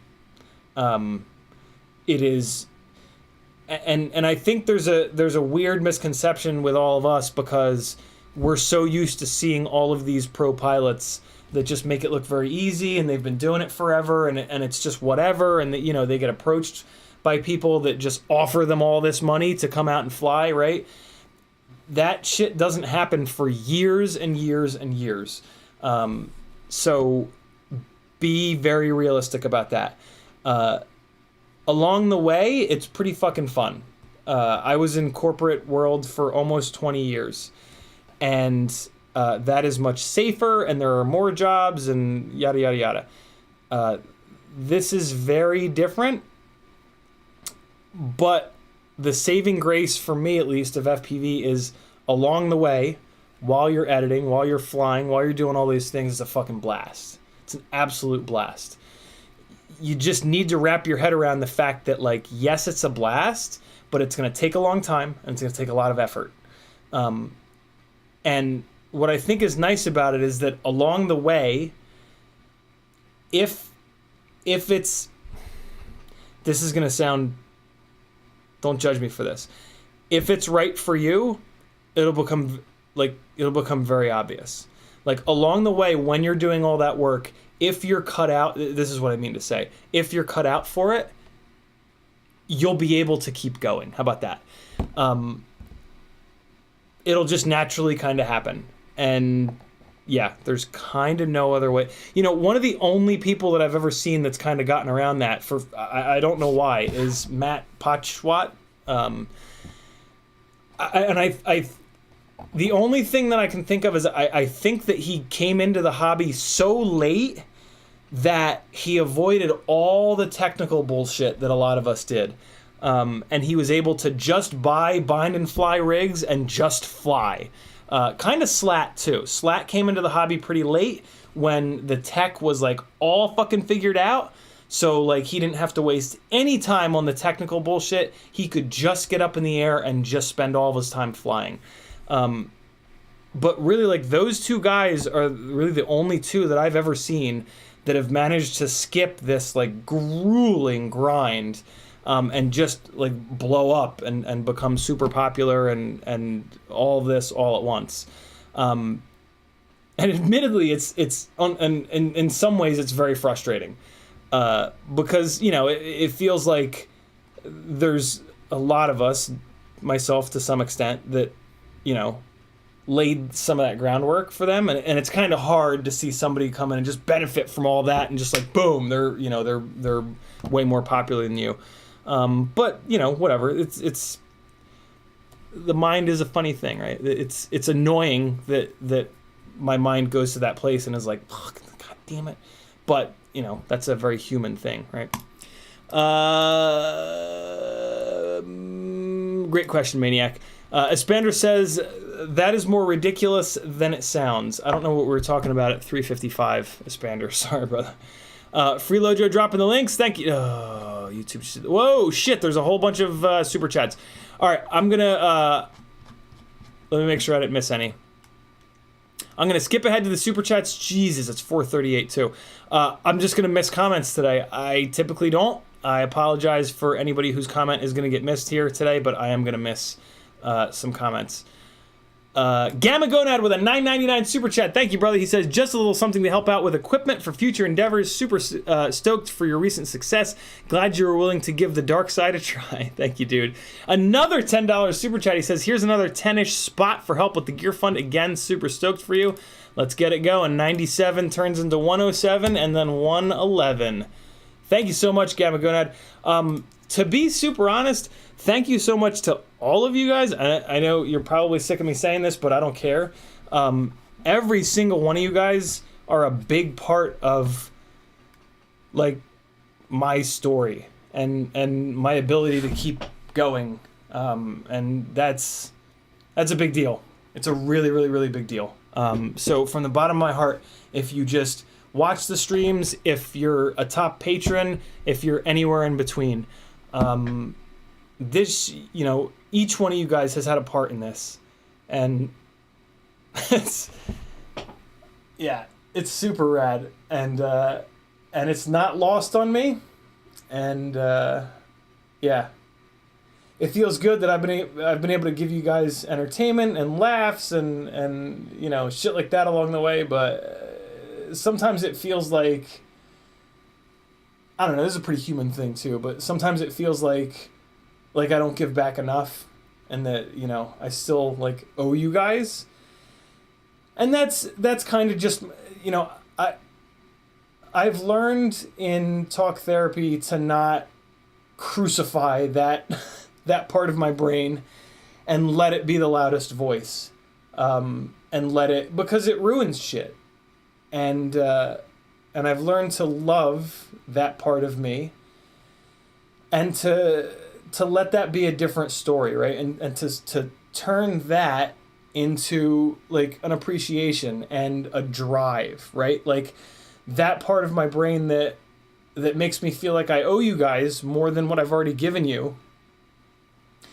I turn that into drive to keep going, and to keep doing the live streams, and to keep, you know, thinking of ways to kind of give back. So thanks for that as well, you know, because that shit's important, you know, that part of our brains has a loud voice, and it's not telling the truth. And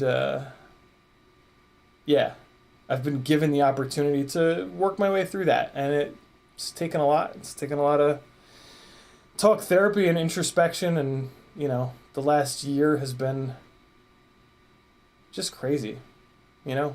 A year ago, yeah, let's not go down that rabbit hole, but those of you that have been around for a long time know exactly where I was at a year ago, and it's rough, but here we are, motherfuckers. Let's keep going, god damn it. Gamma Kona, thanks a lot, brother. Remy Tim with a $10 super chat. He says, I can jump on that fun too. Get yourself more vistas so you can do more of this work. 117 goes to 127. I swear to God, if someone doesn't make the gear fund an even number soon, I'm going to lose my mind. Thank you very much, Daniel, for your continued support. You're a motherfucking rock star in more ways than one. Compost Pile with a $5 super chat. He says, hopping on the gear train. Thank you very much, Compost. 127 goes to another incredibly unsatisfying... Oh, wait, no, we're back to an even number at least. I swear to God, if someone doesn't make it a more round number soon, I'm going to lose my fucking mind. Ah, Brain 3D is in the house. Holy hell, Brian from Brain 3D with a $50 super chat. Brian, thank you so much. Jesus.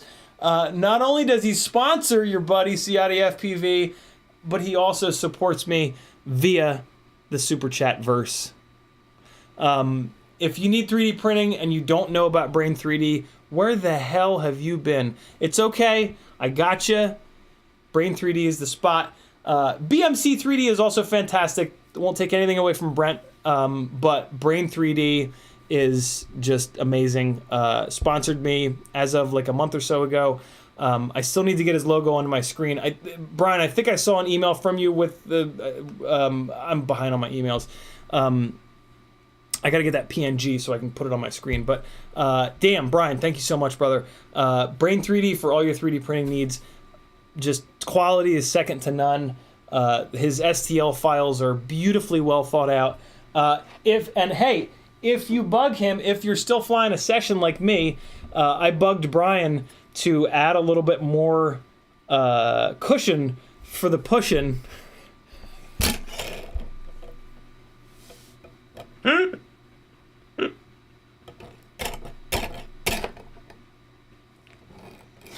God, I hope Maggie's not watching. I hope she is watching. She'd be laughing her ass off at that one. Because she's the goddamn best. He added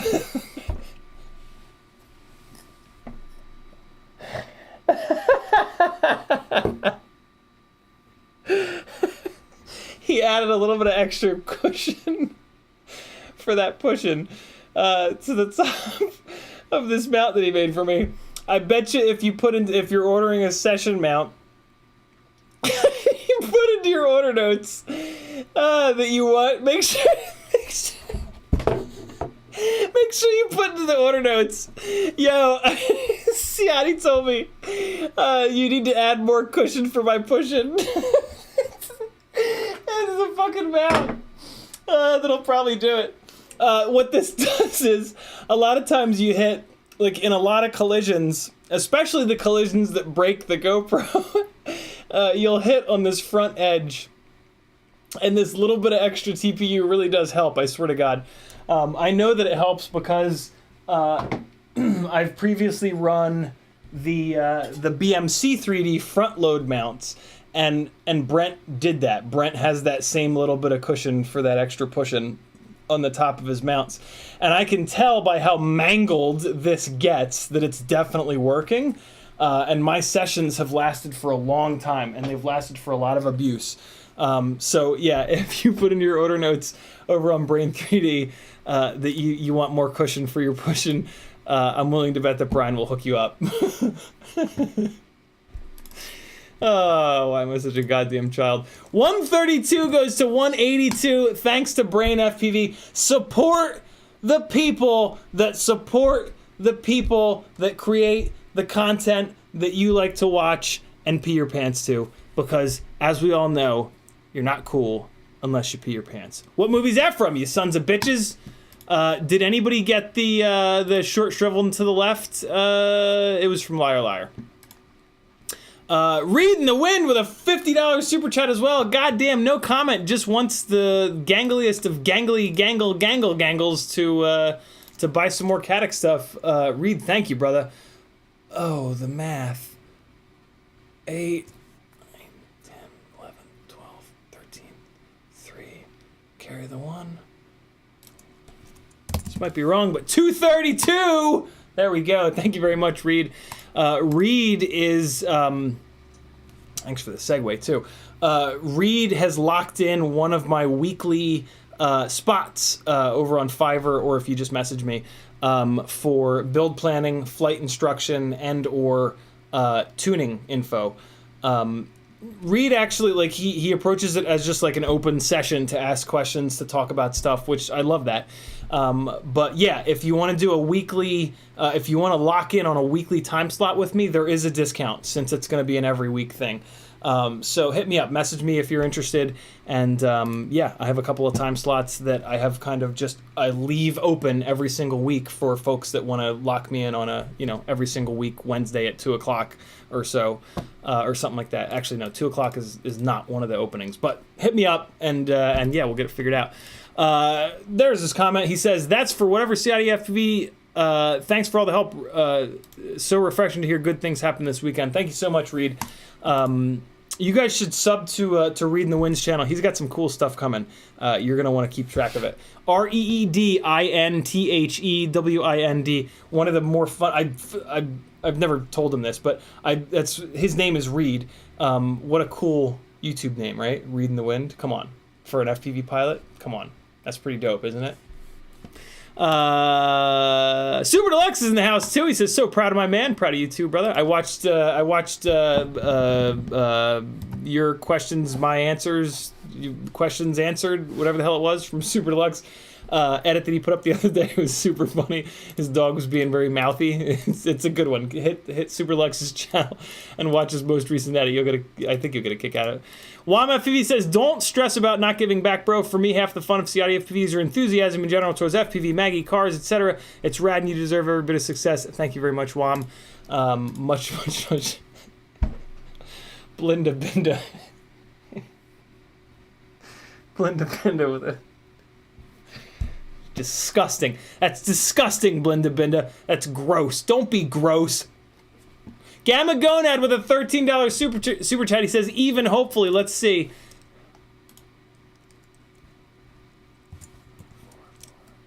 $245. Thank you very much, Gamma Gonad. And then Jackalope is going to make it even more even. Even more even? Is there a better way to say that? More even. There we go. We're up to 250. Thank you very much, Jackalope. Oh, great. Wait, no. Jackalope says, just sent you some videos via Instagram. Is that your footage? Let's take a look. I'm super... I mean, if it's from that... I almost said bicycle again. If it's from that cycling race, then absolutely it's my footage.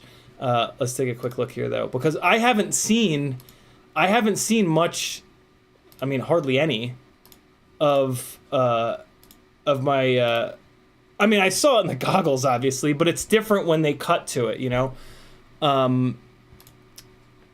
Where's it at? Yep, that's me.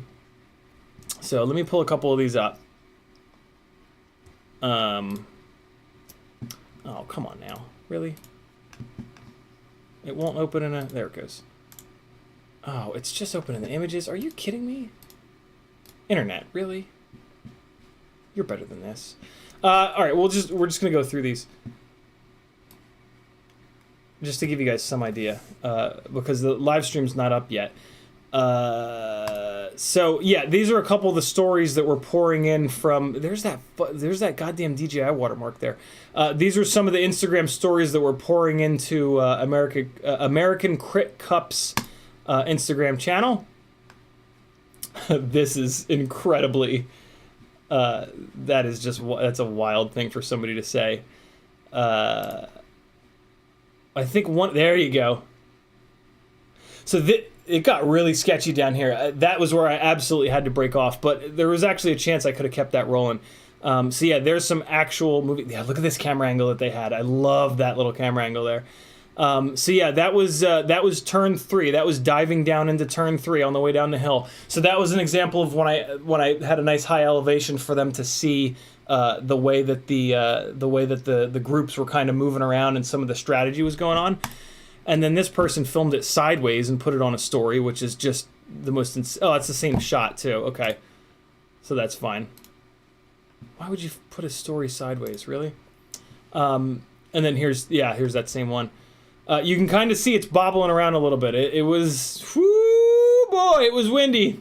It was windy. Thanks, Jackalope. That's very cool of you to grab a couple of those. Where we at? Brain 3D with a $4.21 super chat. He says, keeping it as uneven as possible. I didn't know that about you, Brian. I didn't know that you were like that, but, you know, I forgive you. 254.21. There it is.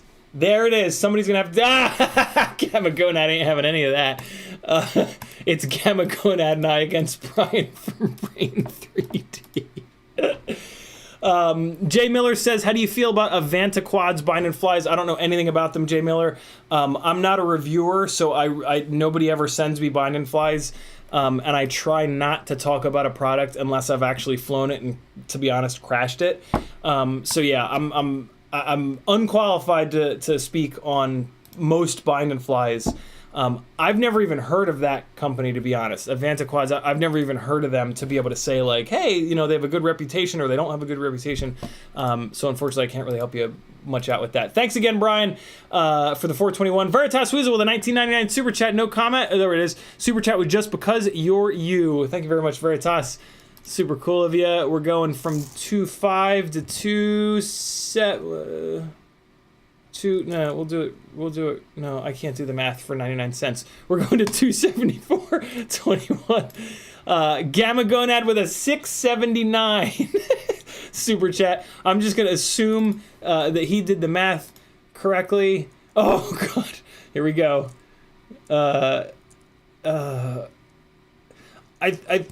Probably 280. Probably 280. If I'm wrong, you know, meh. Gamma Gonad says, F you, Brain 3D, love your prints, by the way. And then Brain 3D does $1.01. Oh, Christ, here we go. Is this going to be the rest of the live stream? Me doing math? 281.01. And then Blizzard FPV with... Ooh, okay. All right, so here's me cheating. Blizzard FPV did 232 Canadian Californian, and because I refused to do... Oh, fuck. Northern Tier, you son of a bitch. Oh, boy. All right. Oh, God. Maniac, thank you so much for reminding me. I knew I was going to forget. Hold on. Okay, so I'm leaving off at Brain 3D. This is important, guys. Hold on. This is important. Rax, from the FPV group Rax Boys, is in the hospital. And... if you've got a couple, stop doing super chats to me. If you have a couple extra dollars, let's get on the Rax train here. I think I've got a link here. Jason sent me the info. Yeah, here it is. Okay. Dropping a link to GoFundMe. Anybody that was going to do any more super chats towards me, you're going on the... No more super chats towards me. You're going on that GoFundMe, and you're going to help out Ryan's medical bills. And, yeah, we... You know, this is how we do it in FPV. We're here for each other above anything else. So, help the guy out. I don't have the whole story. I tend to not be nosy and want to dig into the whole story, but there's probably some info over on the GoFundMe page. Maniac, if you want, you can certainly feel free to dive into it here in the live chat, but I don't want to get something wrong. I've been crazy busy, so I just haven't had a chance. But yeah, anybody else that wants to super chat towards me, do me a favor. I want you to go to that GoFundMe. All right, the story is on the GoFundMe page. Awesome. So if you want to know the story, hit the GoFundMe page. If you have a couple extra dollars, go to the GoFundMe page as well. I wanted to try to talk about this early in the live stream, but I just knew I was going to forget. Jason messaged me like the day before yesterday's gig, and I was like, fuck. I left the message unread, and I tried to keep it towards the top, but I was like, man, I know tomorrow's going to scramble my brain. So, but better late than never. Let me get the rest of these into the gear fund here. We've got Blizzard FPV with 232 Canadian Californian. Since I refuse to do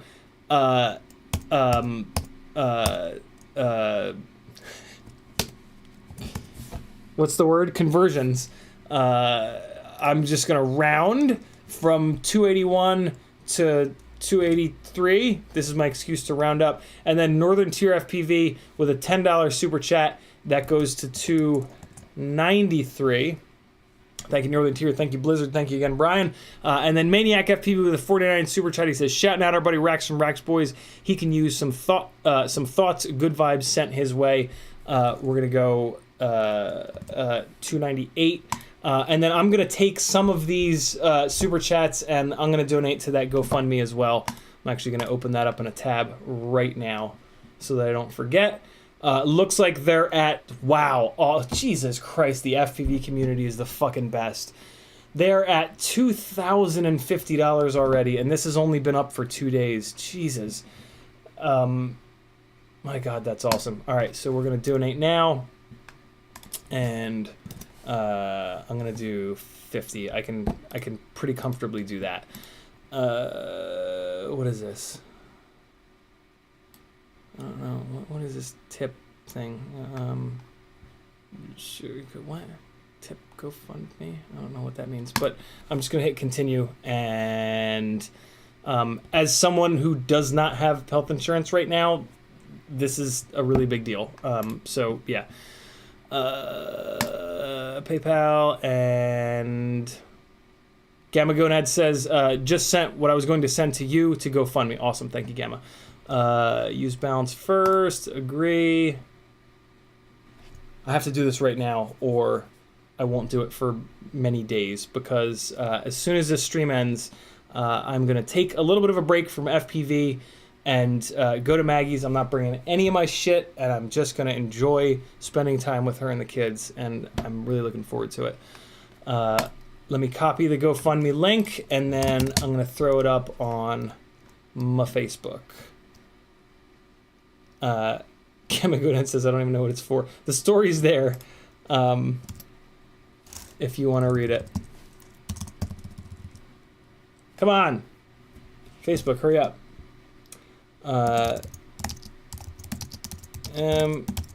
Personally, but he flies FPV, so he deserves our love.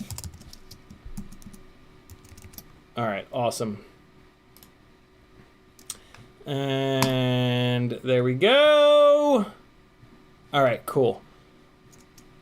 And that's on my personal page. Let me just throw it up on the business page.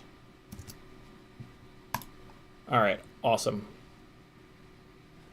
There we go, friends. It is 4:59. We are going to wrap this thing up. Let me really quickly just rip through the comments that I missed to see if there's anything absolutely groundbreaking.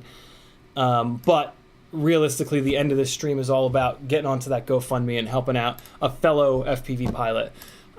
Kevin Smith says, take it easy, dude. Yeah, you're nearing your BattleBot stream state of mind. Right. We got that. Reading the Wind says, you're too kind. Jay Miller says, we got that one. YMFPV says, don't, we got that. McConnell Studio says, you're absolutely right on Instagram for art. Instagram and Pinterest is what sent me to the UAE twice, and always say yes. Yeah, McConnell Studios knows, man. Super intelligent, wise, dialed in business person there. So listen to him for sure. June Loco says, did they ask for your drone license or Part 107? They did not. I couldn't believe it, but they did not. I was like, okay, if you need it, I got it. Jackalope says, I vote to change the CAM fund to the DJI Smart Controller Fund. I was thinking about that before I started to run into the problems with the damn thing. I got to talk to some folks about the Axis box or the tablet situation. This is on loan from Joshua Bardwell. Yeah, I'll figure it out over the next couple of days. Oh, I got it. Tom's Lazy says you can put the average cell voltage there if you want on the OSD. I have that on there. It's just the font is so goddamn small, and it's just unreadable. Espander says you can put second battery voltage anywhere on the screen. Yeah, but again, I don't know. Maybe I'm just old, but I just can't. I can't. In Betaflight's OSD, I can read all of the OSD elements out of my peripheral vision. I never have to take my eyes off of the center point of where I'm flying towards. I never have to move my eyes to read any of the OSD elements, and that's really important. Whereas with DJI, the font is so small on all of the OSD elements that I can't even come close to reading them out of my peripheral vision. Like it's like the Betaflight OSD elements. Like if I do move my eyes down, I don't have to focus, so I can just like quickly like boom boom and just read it and back up. Whereas with DJI, it's like, all right, I gotta like get ready for it. It's like, all right, I gotta get ready to take my eyes off. Okay. And it's very uncomfortable to take my eyes off of where I'm going for the amount of time that I have to. I don't know. Maybe I'm just old. Maybe I'm a shitty pilot. I don't know. But that's just the way that it is so far for me. And I would say like, oh, maybe I'll get used to it, but no. Like the time that it takes our eyes to like focus and you know what I mean? Like that doesn't really change, and it gets worse as we get older. And you know, I turned 41 in 7 days, so it's only gonna get worse. Michael Blade says, hey buddy, Terminal Insanity says, have you tried single axis stabilizer for your GoPro? I've not. The gimbals on FPV rigs, I'm not really into that. The rig becomes infinitely fragile, and it's just at that point you might as well just fly a Mavic, to be completely honest. There aren't many benefits. Tommy talked about this on one of his more recent videos. Like putting a gimbal onto an gimbals on drones has been figured out and researched to death, and they've figured out the solution. Inspire, Mavic, right? And those are turnkey solutions, and they're like very well thought out, and there's some incredible benefits to it. To try to then shoehorn that onto FPV, in Tommy's opinion, and I agree with him, it just doesn't make much sense. There's like maybe one or two tiny little benefits, but there's a lot of drawbacks to doing it. So that's not really something that I'm interested in, to be honest, mainly because of the fragility, right? Like if you hit anything, that gimbal is done. Gimbals are super fragile, super fragile. And the point of FPV is to fly hard and to fly in spots that, you know, non-fragile rigs kind of can't. So yeah, I feel like the whole gimbal on FPV rigs thing is a fad. and it's like people are just doing it because it's different and because you get a lot of attention when you do something that's different. I doubt in 2 or 3 years from now, I doubt that we'll see it anymore. Because it certainly seems to me like the benefits don't outweigh it just doesn't make sense. It just doesn't make sense in my opinion. I could be wrong though. McConnell Studio says, found the Power Hub on Newegg for $21. Yeah, I was when the shit went down with this yesterday, I was hammering away on the internet to try to figure out what the hell was going on. I think what I figured out is it's a wattage problem. This to fast charge, this wants, I think I saw a 45 watt charger, which apparently none of the USB hubs or Apple bricks or any of that other stuff can support. But for whatever reason, this awesome little R Charlance power hub pushes hard enough. So this has been in my bag for a while, and I've only used it once or twice on gaffer rigs when I was running lighting for short films. But fucking A, man, this with the smart controller, that's a dope little setup. Run your 6S or 4S or whatever, batteries right into it, fast charge it, away you go. But I will be buying a, on Amazon, there's a couple knockoff, just wall plug to USB-Cs that have the 45 watt or whatever the hell it is requirement to fast charge this. So I will snag one of those if I decide to keep this. If I go to the Axis Power Box or an Android tablet, I won't, but we'll see. Tom's Lazy says, that's for lithium ion cells. Of course it is. Right. Good call, Tom's. Yep. So speaking of the lower voltage alarms on this, there's a 2.5 volt and a 3 volt alarm. Lithium ion cells don't care about being run down below 3.5 volts per cell. Good call, Toms. All right, I'm going to end it there. We're already over. I'm going to go see my beautiful girlfriend and her wonderful kids and just relax for the night and for tomorrow morning. I'll see you guys again tonight. Please put the charger link or name in the chat. Let me try to find it real quick in case you guys want it. R Charlance Power Hub. There it is. Travis Grindle has a video about it. Here it is on Banggood. Here's a review of it on RC Groups. Oh, look at this. It's on Newegg. No shit. Let me see if it's on any actual FPV sites. I'm pretty sure RDQ had it, but it was in their clearance section. Yeah, no. Doesn't look like it's on any FPV shops. But Newegg seems to be a good business. And yeah, there it is. So here it is on Newegg, $20. Really, really, really nice to have in your bag. Somewhat limited use, but you can see here, you could run 2 chargers off of it. It's a little sketchy. I would be a little sketched out by that, but I mean, it's probably fine. I don't know. What the hell do I know? Maybe it'll catch on fire. Hopefully not. It's great that it has that the alarm on it. Really dig that. Or you can get it on Banggood for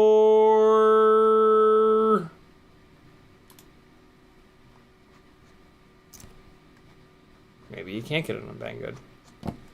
So apparently Banggood just has the listing, but you're not allowed to actually order it. So, you know, if you ever needed another reason to not order something off Banggood, here you go. They won't let you order it. Okay. Products has been discontinued. So if you want it, order it soon from Newegg. I don't even know if it was in stock. But yeah, this is what it's called. R Charlance Power Hub. Dropping it in the chat. There you guys go. And looks like it's also on GearBest. Hold on, I'm curious if it's in stock on. It is in stock. Cool. So yeah, if you want one, grab it on Banggood Newegg now. Ships from China. Most customers receive in 5 to 32 days. Hey, I forgot to mention, the Rossi is getting 16 millimeter standoffs. We're gonna try to do a slammed glide on DJI. Might be a nightmare. I'm not totally sure that these 16 millimeter standoffs are even gonna clear the RunCam Nebula Pro Nano, but we'll find out together. So Rossi is going, and hey, I found a bunch of, only 4, I gotta order more, but I found 4 15 millimeter knurled standoffs. So one of these three for sale CiottiFPV custom slammed glides, one of the 3 of them is going to be we'll call it the Rossi 2, I guess. We'll call it the analog Rossi, because my Rocinante has gone digital. So it'll be the only analog Rossi in the world. If you don't know what I'm talking about, go onto Amazon Prime and watch the show The Expanse. You're gonna love it, I promise. Rocinante is the name of the that ship. Oh, did I miss I missed one. Gamma Gonad with a 199 super chat. Thank you very much, Gamma. We are at 300 on the nose. Thank you, fellas. I love you so much. Fun live stream. I'll be back tomorrow night, 10 o'clock, for more madness. We'll do a little bit of work on these rigs. And, hey, I also forgot to mention... No, I showed you guys. Yeah, I took the ducts off. So this is the configuration of the rigs that I flew. To be honest, though, I didn't even fly this. This is the Cinewoop. I flew the Toothpick 2 all day yesterday because it's got the Axis Power 2204... 3710 kV motors, which I really needed because of the wind. The wind was so vicious, and these 3520 gem fan props are not super pitchy. So yeah, this combo was just gorgeous. I left the GoPro. I should have pulled the GoPro mount off of it, but I was threatening to put the GoPro onto.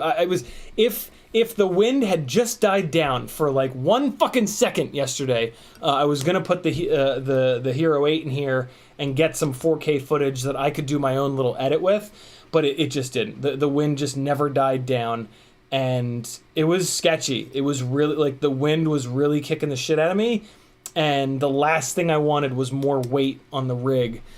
For more momentum that I had to kind of figure out how to deal with. So it was all about, they paid me very, very, very well for this. So it was just all about getting them the footage that they needed. So I kept it absolutely as lightened up as I possibly could.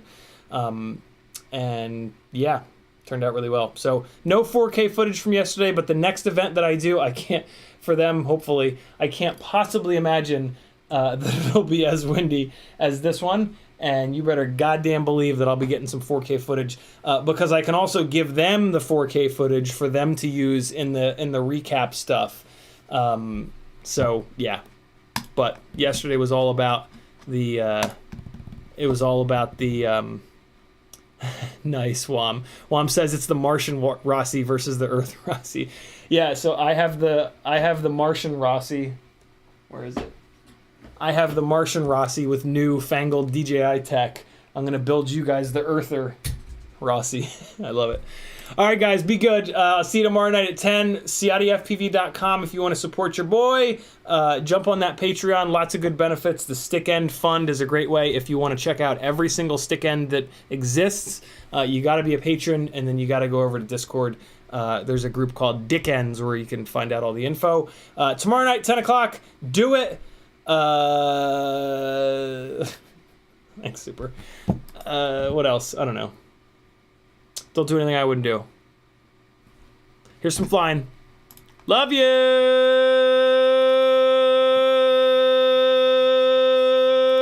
Wow. Is the audio not going to work? Hold on. Audio's not going to work. Hold on. I got to quit out of OBS real quick. Be right back. See you guys tomorrow at 10. Later!